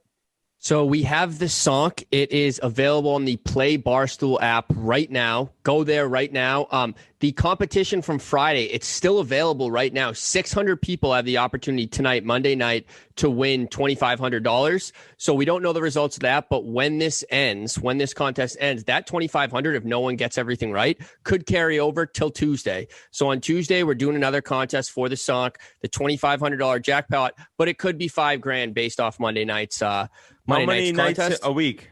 How many do in a week? We do Tuesdays, every Tuesday, and every Friday there's a competition. Right. So we're giving away basically $5,000 a week with the Sonk on the Play Barstool app. So download that now at the playbarstool.com. What do the 6 people that are still in it have to achieve tonight? 600 people, Biz. 600 people are still alive. 600 are still alive? 600 people have the opportunity. Goodness. We're just giving away money at this point. Shit. So, just to elaborate a little. So basically people can make bets in quotes, but they don't have to put money up. They just make picks. And if they win, they can win money without having to spend a cent, correct? Yeah. So it's a app. It's free to download, and you download the app, and then we're going to give you 3 contests. And then we're also going to give you 3 players, and you're going to have to guess for those 3 players whether or not they'll score a goal that night. And also for the games, you're going to have to guess who wins and by what the score is. So you have to guess every single one correct in order to win the money.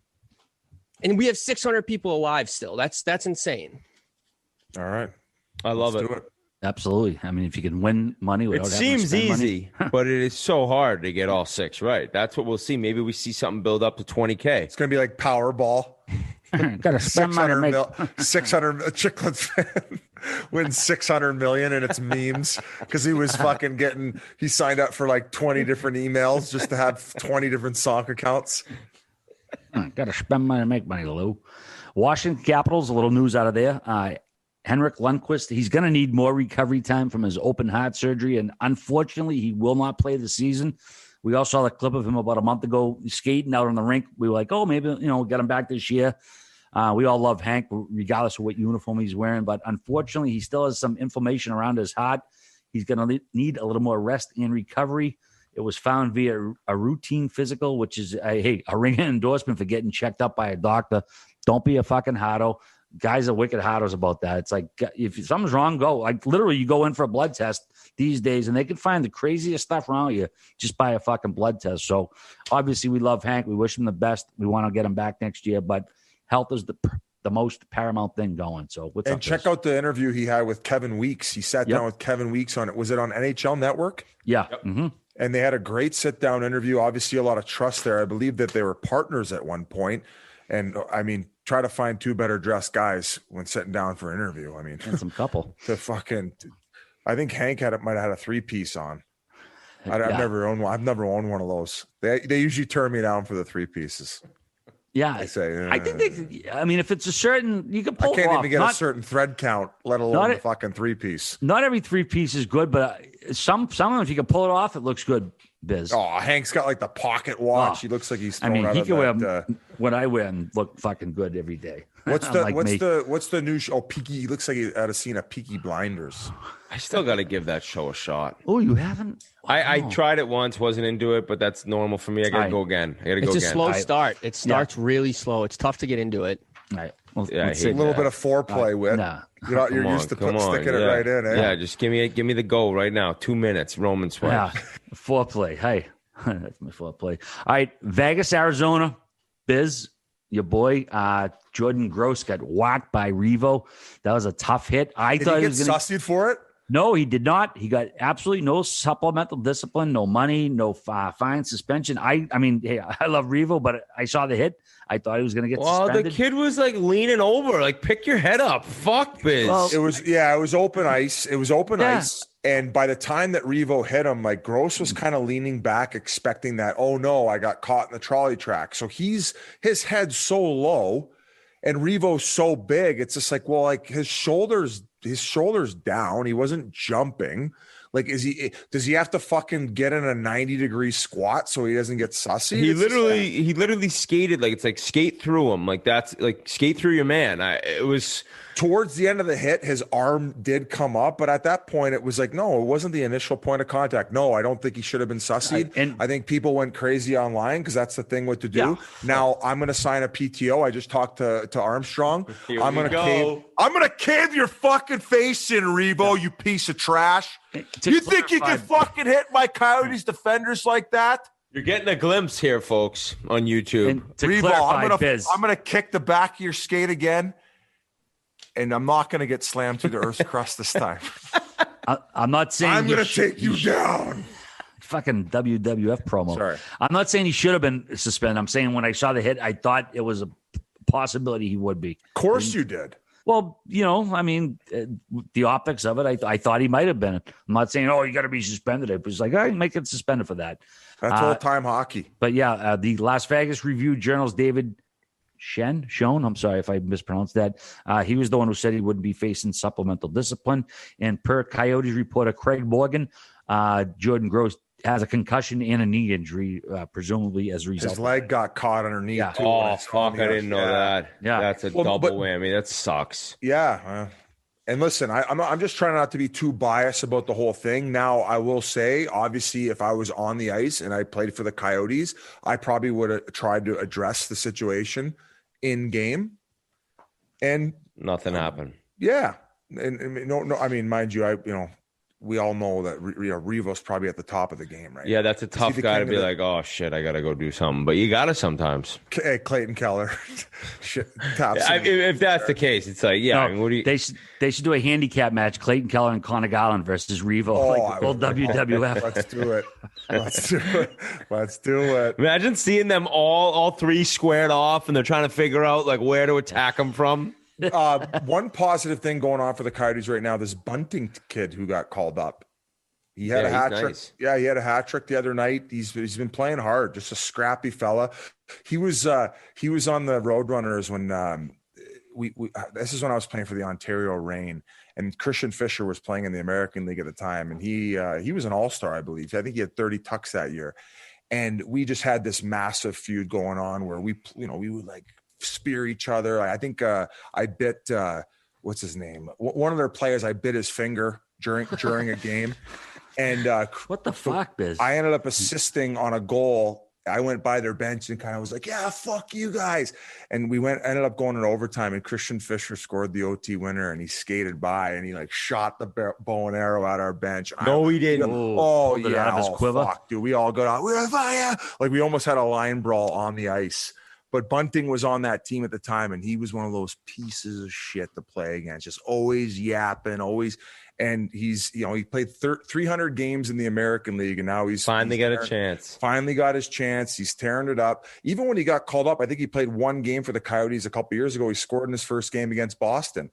And I think he's got, 5 or 6 goals in his 6 or 7 games up so far. So it's Give a nice him a chance. Yeah, a little diamond in the rough action for the Coyotes. That's nice. It's been fun. But yeah, just a pest to play against. All right, college Frozen Four finished up this weekend. Not UMass, UMass. They won the national championship after absolutely dominating St. Cloud State 5-0. They finished with a 25-4 record. It was the fewest losses for a national champion since Maine back in 92-93. And junior Bobby Triviano was named the tournament's most outstanding player. And we were lucky and blessed enough to get their head coach, Greg Carvel, to join us on this week's episode. So time to send it over to him. But first, Buddy Witt has a word from one of our sponsors. Yep. Before we get over to a national champion head coach, we need to talk about Peter Millar. Guys, this Crown Sport Performance line coming out spring 21 is so good. You see guys on tour, Harris English, Lee Westwood, Kevin Kisner rocking it.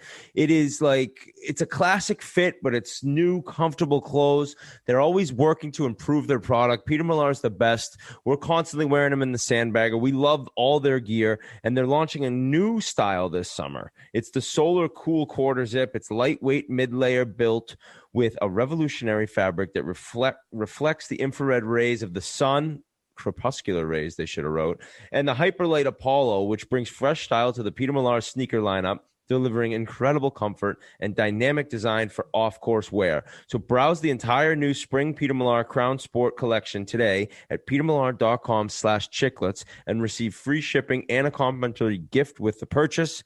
So you see all the guys wearing it. It's the best stuff on tour. It's the best stuff for you. petermillar.com/chiclets. And now to Greg Carvel. Well, it's a pleasure to bring on our next guest. 5 years ago, he took over as head coach at UMass Amherst and won 5 games his first season. Well, Saturday night in Pittsburgh, he led the Minutemen to their first ever NCAA title with a 5-0 victory over St. Cloud State. Thanks a bunch for joining us on the Spittin Chiclets podcast. Greg Carvel, congrats on the title, my friend. Thank you very much. It's great to be here. Thanks for having me. Absolutely. So what are you doing to celebrate? Trying to keep our players on the team. When you win, they all want to leave and move on. So we're having a lot of conversations today with the agents and teams. But we celebrated Saturday night in fashion and catching up on sleep now too. I caught word that you're like the Nick Saban of college coaches in hockey. You're a pretty intense guy. Is there any truth to that? That's a very fair statement. Yeah, I'm pretty hard on our guys, but if you balance it with caring about them, they appreciate it. So you're doing Russian training camps, basically, is what you're saying. KHL style. No. They go over to Moscow for camp in the fall. Ivan Drago. Might be the next step for us. Such a tough bounce. Going into the Final Four, you get news that I think it was 4 players, including your starting goalie and then a top-line forward who couldn't play because of COVID. I can't imagine how hard it was for you to have to tell those guys or for them to hear they weren't going to be able to go, and then how much it meant to the team to get a win so they'd be able to be playing in the national title game Saturday night. Yeah, that was pretty crushing. We were playing really well. We hadn't lost a game since January. And then when one player tested positive, and then he lived with 3 other guys. So those guys were all quarantined for a week. And one of them happened to be our starting goalie who had the best stats in the country. And the other one was our leading goal scorer. But our teams did really well this year because of defense. We were, I think, second in the country in defense. So I knew we had a tough battle against Duluth. They beat us pretty cleanly in the national championship game 2 years ago. I wasn't that worried. We have a deep team, and I knew we'd still play a tight game against them. And what's interesting to me is you win the semifinal game, and you went right back to the goalie who wasn't able to play in the semis. You know, it's like, did you think at all about riding the goalie that had won you the game to get to the national title game, or was no doubt you were going back to your number one guy? Well, we were pretty sure we were going to go back to the number one guy just because he had almost a .950 save percentage, and again, he hadn't lost a game in forever. And our other goalie, who was also an excellent goalie, but he hadn't played since January, so we were going to go back to him most likely. If he was available. Coach, your only scare in the first 3 games was going OT with Minnesota Duluth. You know, quite a scare, I'd say. But did that give the team a little push going into the title game? Kind of like, all right, we don't want to be in this position again. Yeah, playing 2 years earlier against Duluth was a wake-up call for us. We learned a lot. We had beaten Denver in an overtime late in the semifinal game, and we enjoyed it a little too much. And I think we weren't prepared and we got steamrolled against Duluth in the championship game. So we learned a lot 2 years ago. You see it a lot. You guys know in the NHL, teams have to get to the finals before they eventually win. And you learn a lot along the way. And we learned our lesson against Duluth, and we're lucky to jump by them. And so we were ready to go against the same club. I mean, the boys come out all fired up. Did you do anything different with your pregame speech? Did you mix it up, or did you just kind of keep everything status quo? No, consistency is the key to everything. That's Saban right there. Yeah. So are you a big rah guy in the locker room, or you just kind of put up, what you've studied on the wall, and that's pretty much it? We don't put anything on the walls. I'm intense. You talked about earlier. I'm quite intense, and I draw on that when we need to. But it's all about holding these kids to high standards and the consistency of playing at that standard. And I think that's where we're a really good team. Is game in, game out, our kids compete hard, and we live off will beats skill most of the time, and that's what our team did. We're a high character team. Kids compete their nuts off, and just do it every day in practice. It's tougher. It's a tough grind, but it's worth it. So when you get these new recruits in, how long of a period before they're able to kick maybe some of these bad habits? And are there a lot with these young guys coming in? Yeah, there's very few that it translates pretty quick. We have a club here. We call it the Big Boy Pants Club. And kids who can't figure it out too quickly go right into the Big Boy Pants Club. And, Biz, we would have lived there. I would have been team captain. Biz still wears pants too big for him. So that's a term we use for what you're talking about. Kids that can't quite figure it out. It's we joke about it, and they usually figure it out. And when they do, we become a better team. Do they have to do extra skating drills after practice? Do they have to what consists of being in this club? No, it's not really activity. It's more just communication about what you need to do. It's basically, you guys know what it's like. It's learning how to be a professional, how to do things the right way, how to eat right, sleep right, train right. Just becoming a professional and being ready for it's a big jump from junior hockey to, a top D1 program. And we try to make it an easier transition to go from here to the NHL than it is from junior to Division I. So I watched you guys play a couple times this year, and the kid Zach Jones just blew me away. I think it was just broke today that he is turning pro. But Rangers fans, they have Adam Fox from Harvard. I don't even know if most people understand how good this kid is. But is he a player where you looked at his play the last 2 years, and especially this season, and said you are ready to make that next step? No, he's going to be a really good NHL player. I was a little surprised that he signed. I thought he needed one more year because he's not physically a big kid. And when he got to us, he was a little behind the curve as far as physical training. But he's grown a ton in 2 years as a player. He was a bit of a liability defensively, but he attacked that. And now we played him against top lines. I thought he was a year away. Thought he needed another year, but I've been wrong before and hope the best. He is a talented player. Like he's the disgusting player with the puck. There's not a lot of people like him. And 2 years ago, when people were asking about Cale Makar, I said, this guy skates like McDavid, and everybody got offended that I would compare Makar to McDavid. And then I was been comparing Jones to Fox. I think he's a very similar player. He's going to be very good. And I've used your line that Makar is the McDavid of defensemen. Yep. It's true. It was a great comparison early on by you. Are you surprised at all by Cale's success in the NHL so far? Not one little bit. Not from day one. He was so dominant at our level, and I think he made the great decision to come back for a second year. Colorado wanted to sign him after his first year, but he like Jones, it was pretty clear he wasn't physically ready. And I think you saw that in his first year. I think he got hurt twice last year in his rookie year. I think you got to be physically mature enough to handle that grind. But Cale was so dominant. He just blew. I never seen him break. He'd get a breakaway every game at this level. So he was ready. It's been fun since day one watching him. Correct me if I'm wrong, but he committed to the head coach prior to you at UMass, right? And then so when that coach was gone and you're coming in, he has every right to say, all right, well, I committed to a different guy. And I'm guessing you called him and convinced him to still come be a Minuteman. Is that the case? Yeah. When I accepted the job, I said to my athletic director, yep, I want to come to UMass. Before I got that out of my mouth, he said, you need to call Cale Makar. and I was a head coach at another school before. And so I didn't really know who Cale was. And I found out quickly.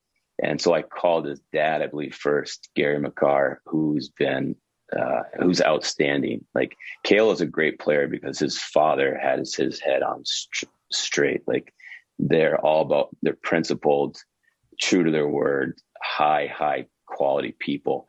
And I think what really convinced him was that, my NHL experience, having worked, 10 years in the NHL, I just, coached Derek Carlson as a 18 and 19-year-old and Chara, and I'd worked with quality players. And so I think that was a real comfort. And they spoke to people in Hockey Canada who knew me. So that was the NHL background is what kept him at UMass. Obviously, when they fired the coach here, every school in the country was on him, but they're quality people and they trusted me and the staff that we had assembled. So lucky for us because he really helped us take off. That first phone call, he confirmed that he was still going to follow through and come, or did it take some chiseling? I talked to the dad and then I talked to Cale. And I think that was about it. It happened pretty quickly. And he obviously wasn't one of those guys who came in that you had to, teach every single little thing. He was there to get better, one-way street. And as you said, very, very good head on his shoulders. Yeah. Unbelievable kid. So easy to coach. And as a coach, you love kids that when you're drawing up drills or you want to use a drill for a certain purpose, like he understands why. Like he understands how every drill works. And it got to the point where, I would bounce things off of him, even as a young player, as a freshman. He just had his head for the game and his focus on the ice. I tell you, it was so much fun watching him practice for 2 years. And I never took it for granted, like watching him skate and snap the puck around. And it was, when you've worked at the NHL level and you're like, I rarely saw this in the NHL. Like I appreciated just watching him practice every day. I'm friends with your assistant coach, Ben Barr, who's done a great job at a bunch of different schools. Really happy for him to get a national title. Yep. He mentioned as well, like, this kid in practice was the sickest joke you've ever seen. Yeah. Cool. Benny's brought a lot of good players to this team. He can't take credit for this one, though. You mentioned you came over from pro. I think you spent some time in Anaheim. I forget where else. But do you like the fact in college that you have more control over the entire team as far as even recruiting from? I mean, does anyone even come to you with any type of information that you have to imply? I do. As you guys know, in the NHL, it doesn't matter how well you, especially for a coach, it doesn't matter how well you do your job. They change the GM or ownership, you're probably done. And that was tough. I was an assistant in Ottawa for 7 years, and I worked under 4 different head coaches. And that's tough. The instability is sometimes tough to deal with. I really enjoy coaching at this level because you can instill culture, and nobody's getting traded, nobody's getting sent down. You can really invest in a kid and they can learn to trust you. And that's where I think development really starts to take off, when you can get to that level of trust and honest communication. And as I said, we really hold kids to high standards here. 2 years ago, after we lost in the national championship game, it was announced that we had the highest GPA of any team on campus. And so that was just an example of how we hold our guys really high standards, and that really leads to development. I want to go back to the playoff run real quick. After the East Regional, I think it was against Bemidji. You guys won 4-0. There's that viral picture of you like sprinting down the ice. What is the backstory behind all that? The backstory is when we have a tradition. If you win a playoff series to move to a higher round, we do something called link it up. We get the center ice, we link arms.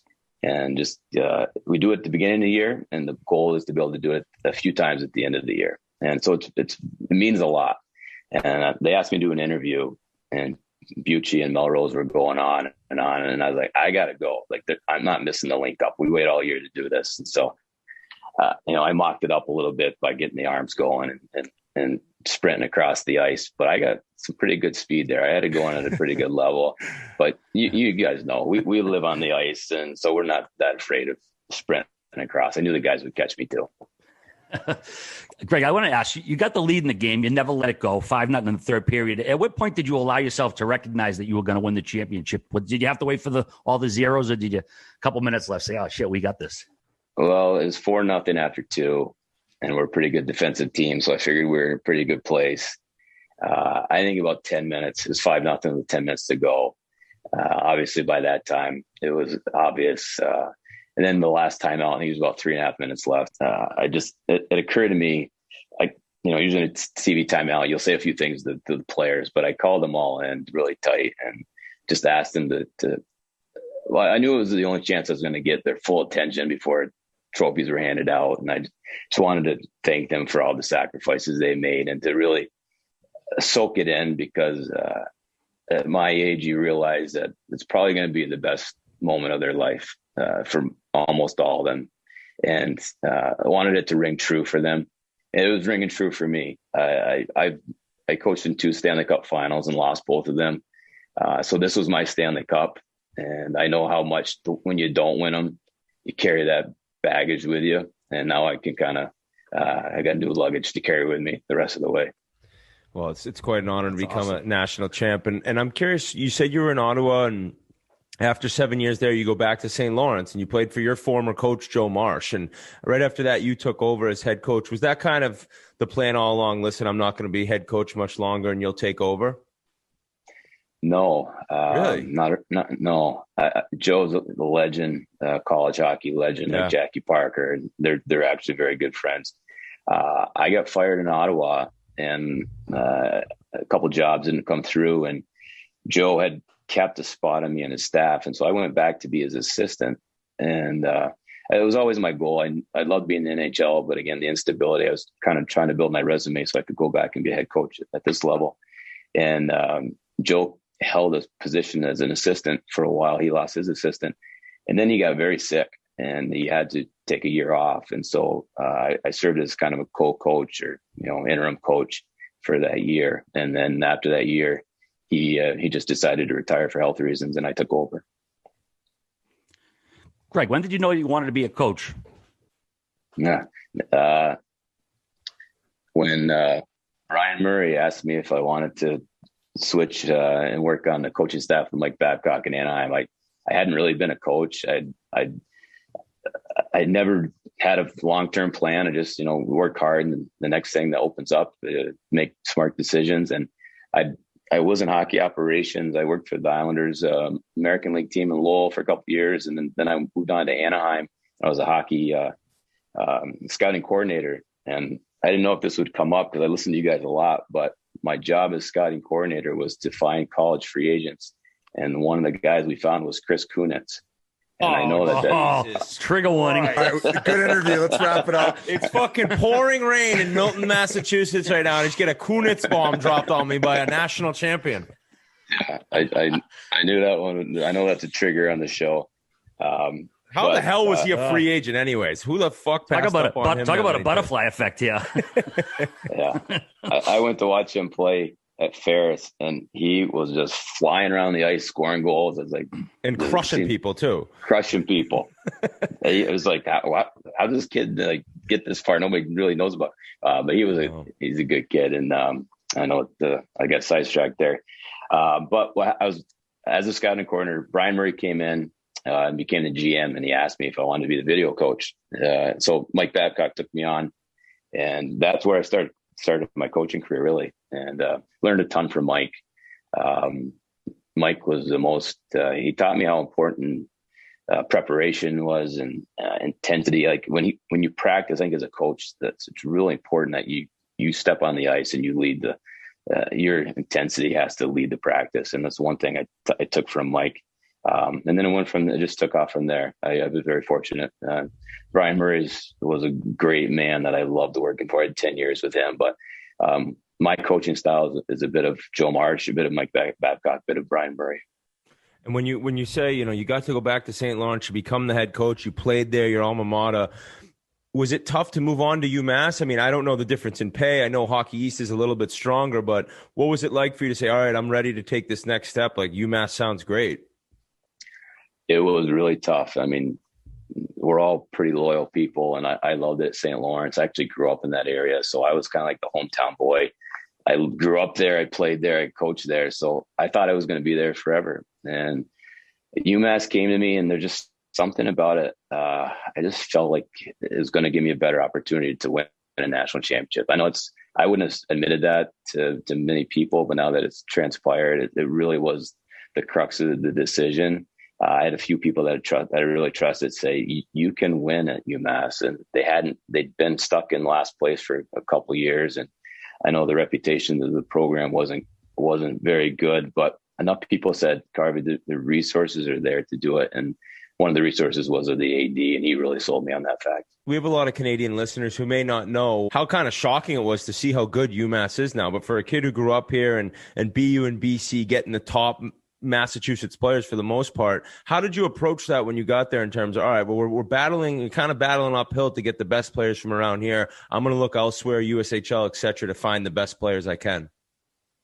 Yeah, we're the University of Massachusetts. We did not have one Massachusetts kid in our lineup when we won the championship. We're still, the kids in Eastern Mass, they want to be at the Beanpot schools, and we understand that. We want kids who want to be part of this culture. And that's what we've done a good job at, is finding kids who feel what we do here. And we get a lot of kids that are kind of flew under the radar, have always been too small, or, we don't have any kids that played in the world or in the national junior program. And until recently, we really didn't have many draft picks. That's starting to change. I'm guessing we'll start to get Massachusetts kids, but ultimately, we're very honest about how we do things, and we want kids who want to be here. You should get the AD to buy a couple ad reads for the Canadian kids north of the border for this. Maybe we'll get you a couple more recruits, get you a couple swipe ups, Biz20 promo codes. Hey, going back to Makar. So we heard this story, I believe, after his first year with you guys, he was asked to play on the Olympic team.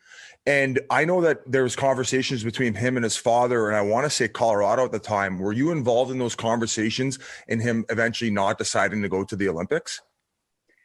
Yeah, it was his freshman year, I believe. Okay. The first game we played, we were in Arizona State and walking out to the ice, and I can't remember who the big brass were, but they're recognizable. And I'm like, what the hell are they doing here? And shortly after, stay away from them. I know. I was like, Jesus, it's game one. And he would have had to like leave and go to a camp. And I don't know. He basically would have missed half of our season. And it was just, we saw this a couple of times with Cale, where he's so mature that he made the right decisions for his development. They basically wanted him to come to be a power play specialist. And his dad understood that it was probably better for his development to just stay in Hockey East and play against BC and BU and all these, good teams and play 25 minutes instead of playing 8 minutes. But yeah, that was kind of from day one. We had to deal with that. And then after his freshman year, Colorado wanted to sign him, as they should. He was the first number 4 pick, and he just felt that he wasn't ready, and he really trusted that the way he was being developed at UMass. And it was, to me, crucial decision for him, because he goes on to be Hobie Baker, and then he stepped right into the NHL and never looked back. And I think that's the key. And what we try to do is we want kids that won't have to spend time in the American League. I mean, you guys know I don't think it's as glamorous as kids think it is. The NHL is, but we want our kids prepared so they can step right into the NHL. Quick story. I remember when I left BU, went to the AHL that season. We made a run to the Calder Cup finals in Wilkes-Barre, but as you say, it was like, oh my God, this is like subs on the bus. Like, this isn't exactly, college hockey was almost bigger and there's more action and you feel more alive playing those games than in the AHL. And a lot of people don't realize that. It's a good point. Yeah, no, I mean, for those of us who've seen both sides of it, I just wish kids would listen more. Yeah. They got agents telling them what they want to hear, and agents want them to sign pro, so they start making money off of them. But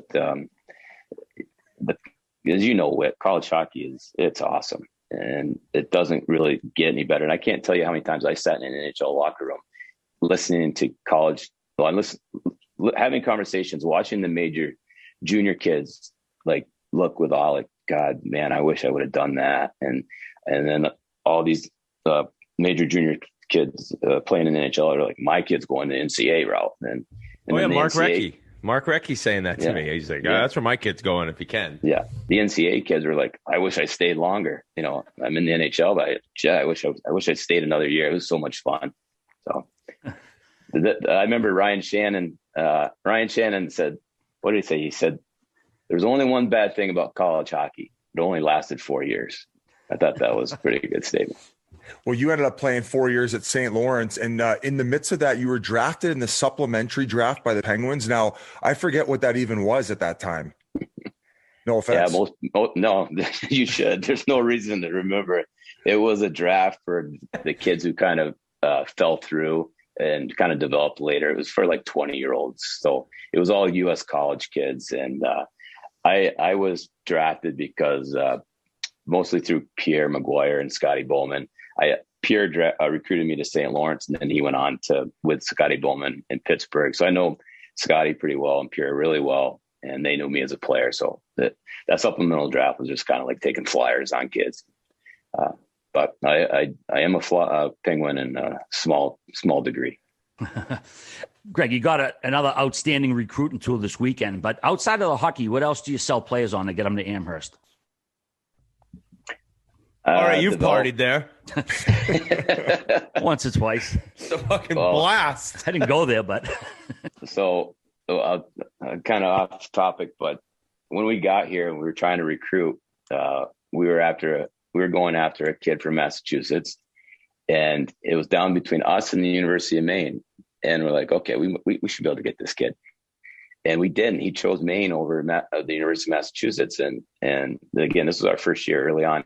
And so I spoke to I can't remember if it was the kid or the advisor or the parents. And the comment was, we don't want our kid going to UMass.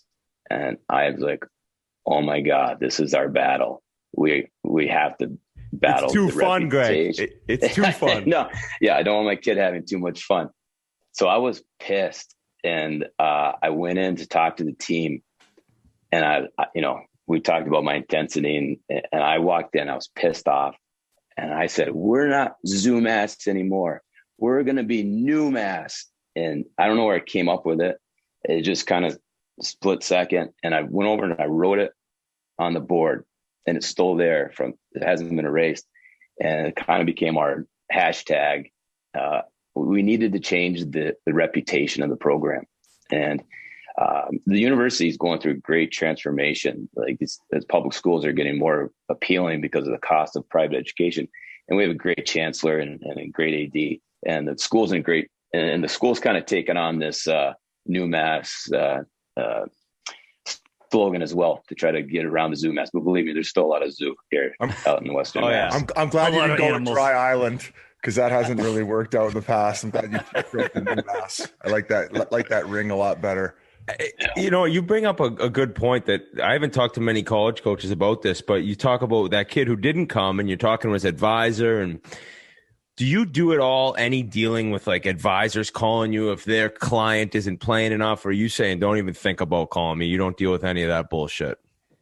Well, I'm very lucky that your pal, Benny Barr, my assistant, and Jared and Michael, my two assistants, they're outstanding. And so they deal with all the advisors. Yeah. Okay. And just so you know, that kid that chose UMaine over us, 2 years later, he called us and asked if he could come and come back. And we're like, no way, buddy. No way. This is UMass, bud. Yeah. Well, Greg, I mean, this has been awesome chatting with you. And seriously, from playing at BU and remembering UMass when Tucahum was there, and they had some good teams, but overall it was a struggle. And to see where you guys have come, I'm really happy for you and the school. And I think it's just the beginning of what's going to go on there. So congratulations. Appreciate it, Whit. Thanks for having me. Of course. Can I experience UMass when I come? Yeah, we're coming, man. Come on, Coach. He's going to make sure they're on the road when we're there. Yeah, just wait for COVID to get past when it's really the zoo here. Get the full effect. You should see the ASU recruiting tools. You guys might be fucked in a couple of years, buddy. I know. It's gonna be tough to compete with that. All right. Well, thank you so much, and congratulations, man. That trophy looks unreal, and enjoy the celebration with you and the guys. We will. It's been well earned. We appreciate it. Thanks. Thank you, Coach, and congrats once again. Get it again next year. Thanks. All right. Huge thanks to Greg Carvel for coming on with us, man. Great interview. Awesome dude. Congrats to him once again. Such an accomplishment to take on a team that was, I mean, basically the bottom of the conference, 5-win team, and they're national champions now. It's just a great story. And UMass is on to bigger and better things, and we're happy to see it as mass holes with. Imagine the discipline you have to be a college coach, Whit. Oh, you just got to put on an act like the meanest guy ever daily. You got to scare the shit out of kids for a living. Biz, you want to talk about discipline? Most guys have tried different ways to last longer. Yeah, but thinking about trade deadlines and cap relief and fucking conditional trades and whatnot, that doesn't work. Not at all. The folks at Roman, an online men's health company, they're changing the game with Roman Swipes, the secret to longer lasting sex. Roman Swipes are a clinically proven way to last longer in bed. They're effective, easy to use, and fast acting. The best part, they do not require a prescription. Roman can ship swipes to you in discreet, unmarked packaging, and each swipes packet is small enough to hide in your wallet for whenever you need it. Super easy to use. You just take the swipes out of the packet, swipe it on, let it dry, and you get to go. That's it. Go to getroman.com/chiclets. You get your first month of swipes for just $5 when you choose a monthly plan. That's getroman.com/chiclets. Trust me, boys, stuff works. So I heard. Who's changed the sex game more, UMass or Roman Swipes? Roman Swipes. That's what I read on the internet. No, all kidding aside, guys, no shame in that game. Check them out if you need them. They do the trick, and they can actually recalibrate your system too. Hey, you know, you got to do sometimes. Like it's a fucking Ferrari or something. I got to do what I got to do to get the union back. All right, what else do we got here, RA? The Masters. And that's why we hire for the big bucks. Insider. Oh, my God. Hideki Matsuyama, guys. I was so happy for him. When he walked off the green, and unreal camera work by CBS. They had this camera this weekend, maybe all tournament, that I remember, or I didn't remember in the NFL, but my buddy told me they used in the NFL, where everything else is blurred out except for like what they're looking at. So they're following golfers walking off the tee, and it's just a cool picture. Well, that camera followed him on the long walk from the 18th green to the scoring tent. And you could just see, like, I think he's tearing up, realizing like, to have the pressure that guy's had on him since he turned pro. The entire nation of Japan has been following this guy every step of the way. Every tournament he goes to, there's 5 or 6 reporters that he's talking to, and it's just amazing to see what he's done. And he was low amateur there in 2011, and 10 years later, you see him finally get it done and become the first men's major champion from the country of Japan. I was so genuinely happy for him. And I don't know, the tournament overall, I don't think it was the most exciting Masters. I thought the weekend was a little bit boring, but the clinic that he put on, and it was after the rain delay Saturday, he went off. I think he birdied 6 of his final 8 holes, shot 65. It was the only bogey-free round of the tournament. And he deserved that win. He took it over, and people have questioned his putting forever because this guy is a ball striking machine from tee to green. He hits the fairway, he hits the green, and he's so good in hitting it so close that for sure he makes birdies, but he still does not putt well. This weekend, the putting came together, and you saw a deserving champion that is truly going to change the game of golf in Japan. I was reading things before the final round that said this could end up making him $1 billion. And I don't know how accurate it was, but I know other people saw it because it was on the discussion on ESPN or Golf Channel, whatever it was, and becoming the Michael Jordan of Japan. Oh, and I that's think awesome. I know. And like, I just like the Masters. He seems like the nicest guy in the world. He seems like the nicest guy. And I actually read stuff that I played with caddied for Donor at the Waste Management, and Donor was paired with this guy. And I'd never seen a guy. Yeah, I watched him golf 10 feet away. This guy he always delays at the top in his right glute because he's a righty, right? Yeah. His right glute, he would just cock into that glute, and then whoosh, the ball would just would cork it every time. He got rid of the pause. He did. Yeah, he got rid of the pause. Okay, where now it's a little more fluid. But what's crazy about Japan and like golf is that all those people, not all those, but most of the people in Japan, they learn golf at a driving range. So they have these huge multi-level places that are kind of like Top Golf, enormous 5-6 levels with 15, 20 across, just an unreal amount of people. And I think that if you look at like how you learn the game of golf here, which is playing golf for the most part and being on the course, that's why you see so many Japanese and Asian players are very robotic. Their swings are very robotic because they learn the game on a range. So yeah, it was just a great story. And there was a couple cool storylines. I mean, that Zalatoris kid, holy shit. All right, you had action on him pre-tournament, right? I did. I had him 70-1 I got on him. And, I know people, you said it wasn't the most thrilling tournament, but I think there was interest the whole time. Like, it was never that much of a runaway we would shut it off. And, yeah, Zalatoris, man, I woke up. I was like, hey, I got a 70-1 shot. Had a couple bucks on him. I was standing to make a lot of money. But I did also hedge myself. I never usually bet any guys once the tournament starts. I actually did bet Matsuyama on Friday when he was 15-1. So I basically paid for all my other props that lost. But it was a great tournament. And like you said, man, it was my favorite part was when his caddy gave the bow when he put the flag in the pin on 18, took his hat off and gave the bow. And it was just such a beautiful gesture, so cool. Just such a respectful thing. Fucking rights. I mean, it was like a crybaby move, but like it was a moving thing to watch, man. It was a cool thing. And then, Hideki himself, I mean, Japanese as a culture, they have a reputation being somewhat reserved, and you're not going to see him running down the street naked. And for him to like give the raised arms with the big smile, and it was like, it was such an awesome thing. And it cost me money. I would have made more money, but I wasn't mad. I was like, this is awesome. It was such a huge moment for golf, and the moment was a big thing. And my father-in-law told me Japan is the second most number of golf courses in the world. Really? Did you know that? For a country? For a country. USA is the most. Japan is the second on the planet, the second most number of golf courses. And they're fucking a bunch of tiny islands in fucking the Pacific. Like, I would have never guessed that. Well, you know what the caddy and the bow to the course, what was the exact opposite of that? is fucking Clown Boy DeChambeau last year, November, calling it a par 67. It was truly the exact opposite of that. It was the respect and like the passion and like Augusta National and like that tournament. And then him, who I believe shot 3 over. So that would be 20 or I don't know what he shot, but his par 67 standards, I think he finished 25 over par. So you just see a guy like that who I can't stand. I've made that clear. I respect his game, but just a goon. Zalatoris, you mentioned, what a performance. Nobody's won the Masters their first time since Fuzzy Zeller, I think in like 1978. And I believe there was 2 people before that in the 30s. When RA was in college. Yes. To even perform like that and play like that, your first Masters, he secured a trip next year because top 12 in the Masters and ties, they get to go back the next year. What else was going on? Xander Schauffele. Wow. We got a little excitement on the back 9 because Matsuyama on 15, he buried his ball in the water long, going for the par 5 and 2. He ends up making bogey. Schauffele makes birdie, and all of a sudden it's a one-shot tournament with 3 holes to go. Now, this is how crazy golf is. It's like the perfect description. He gets up there. This is Schauffele I'm talking about. He gets up to the 16th tee. He's just battled all the way back where he's 1 down, and he has the honors. Stuff one in there tight, and who knows what can happen.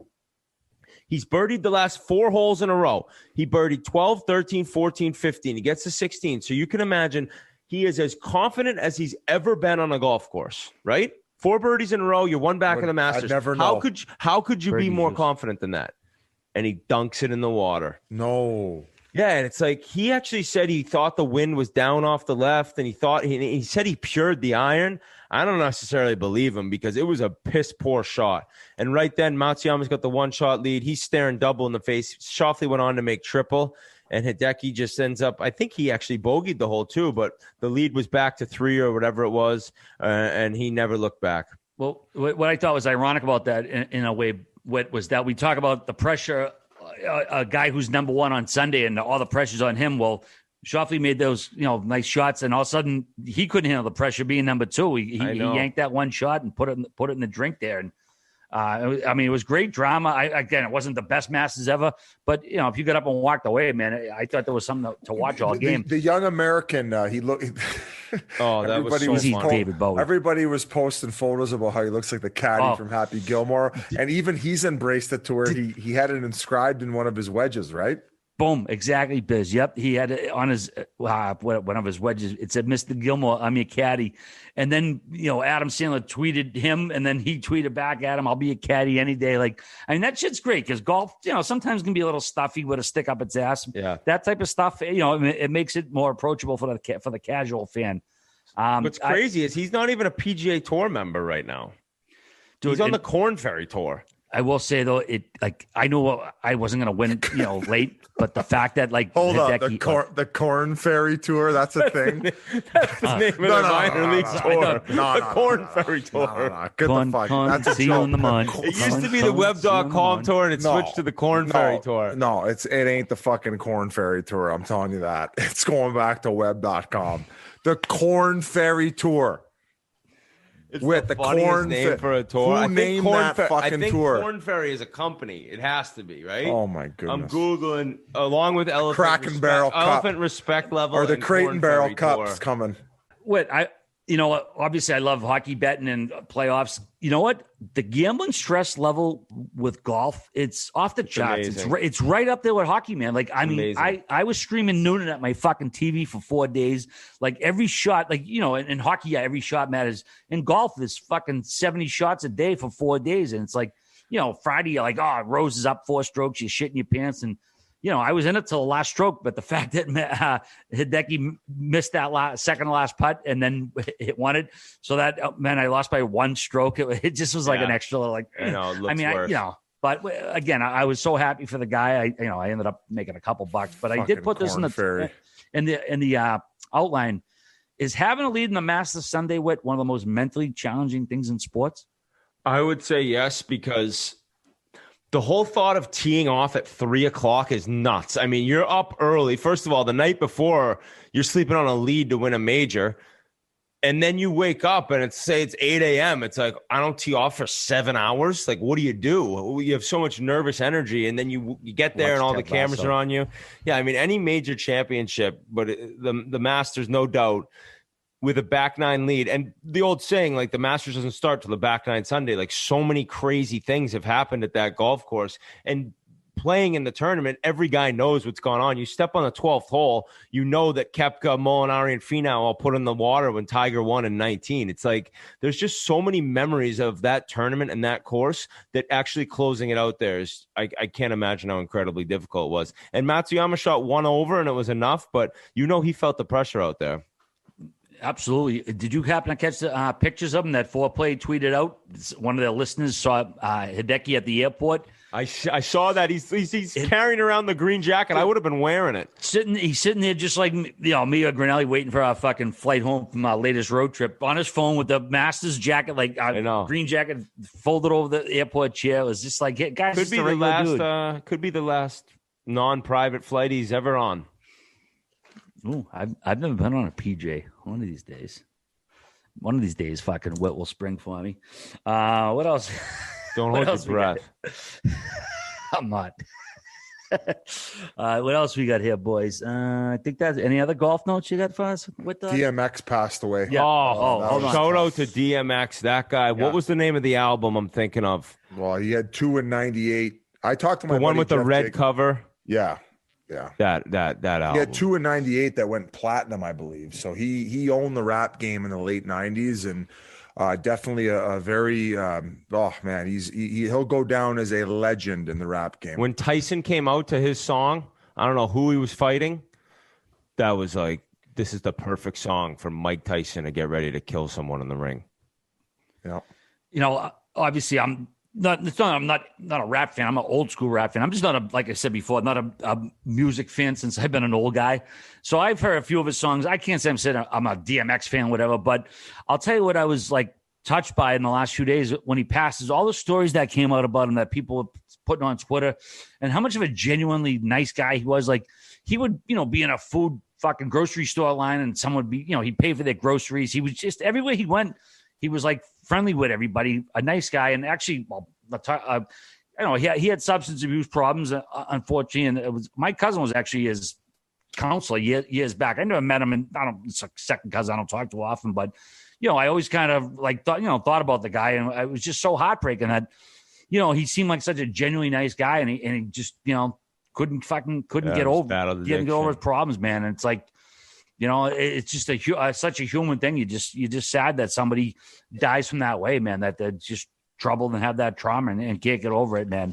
I saw a Twitter thread where he met a woman on a flight and he ended up like talking to her and her daughter was there and he was like telling all about his family. And then like after they took pictures together, the woman had like a long thread. Basically, he sounded like such a nice guy. Yeah, that it's true. So many things like that. That's I didn't know a lot about him other his hit songs or whatever. But you read these things and you realize there was a lot to that guy, and it's just a sad story, man. It was. I saw Shaq. You see Shaq pay for that guy's wedding van he was buying. Shaq's the man. Yeah. Shaq. If anyone didn't see, he's like in a jewelry store and he sees some guy. I don't know how it went down. He saw a guy buying like an engagement ring. He's like, I got that. Just took care of him.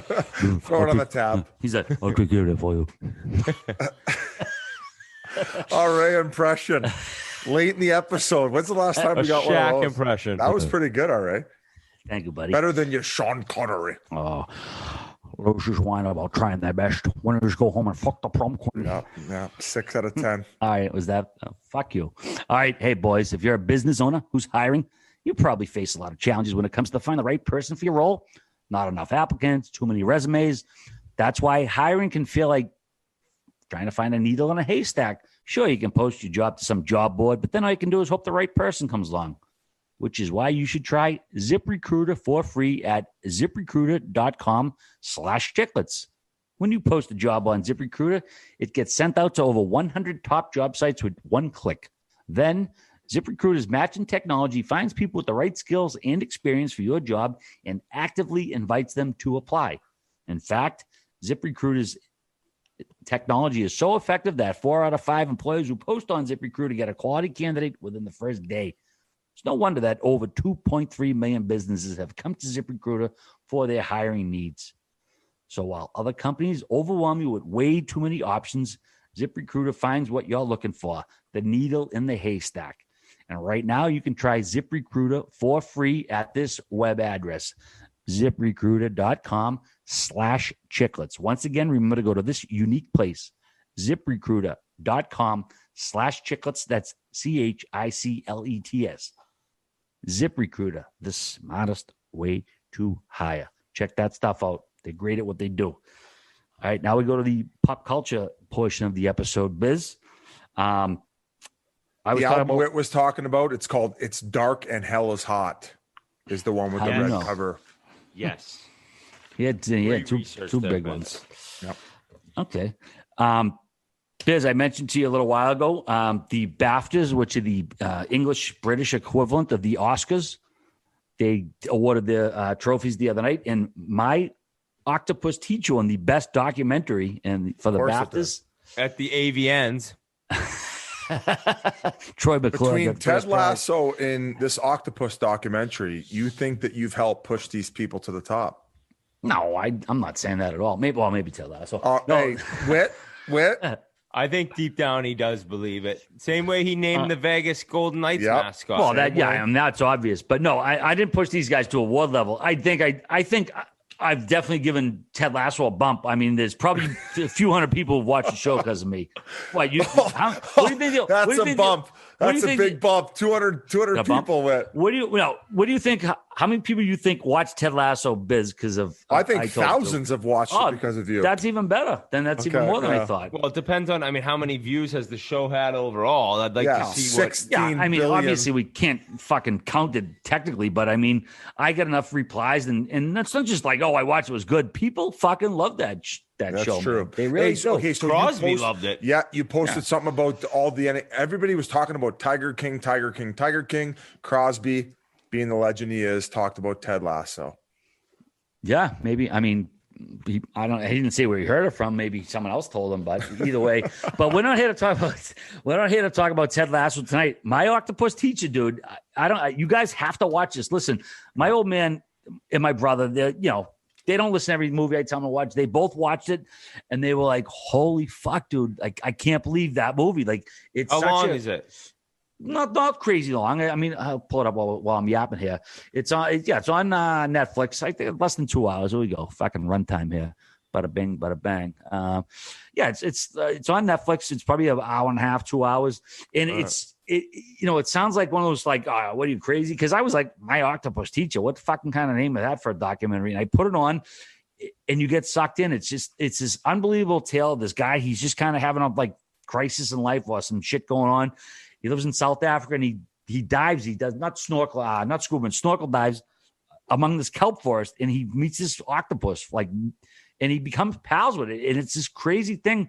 And the scenery's unreal, cinematography, but the movie, you watch it and you get caught up in it. Like this fucking sea animal, you like become invested in. And the fact that it's just won best fucking documentary, the BAFTAs, I'm going to watch it, Whit. I'm on board. It's nominated for an Oscar, dude. I wouldn't press it this hard if I didn't think people should watch it. It touches you on like on a level that you didn't realize was there, man. Like a man nature thing, and it's very different. I think people would really fucking enjoy it. Biz, what's the documentary you mentioned? Quincy Jones documentary called Quincy. It's incredible. I didn't realize how many people in the music industry this guy touched, and he fucked them all too. Apparently, he was a bit of a ladies' man. I will say the documentary was done by his daughter, so it didn't really touch on the areas that our age is referred to, but his talent, wit, and how he understood music and how he was able to bounce around and help so many different artists. It's gnarly. You know why now all of them, like all the OGs, just like look at him as he's like the OG. So check it out. I don't think it's too long either. No, but definitely a ladies' man. That's for sure. Absolutely. Is he still alive? He did. Yeah, he did MJ's 2 biggest albums. Thinking about sticking.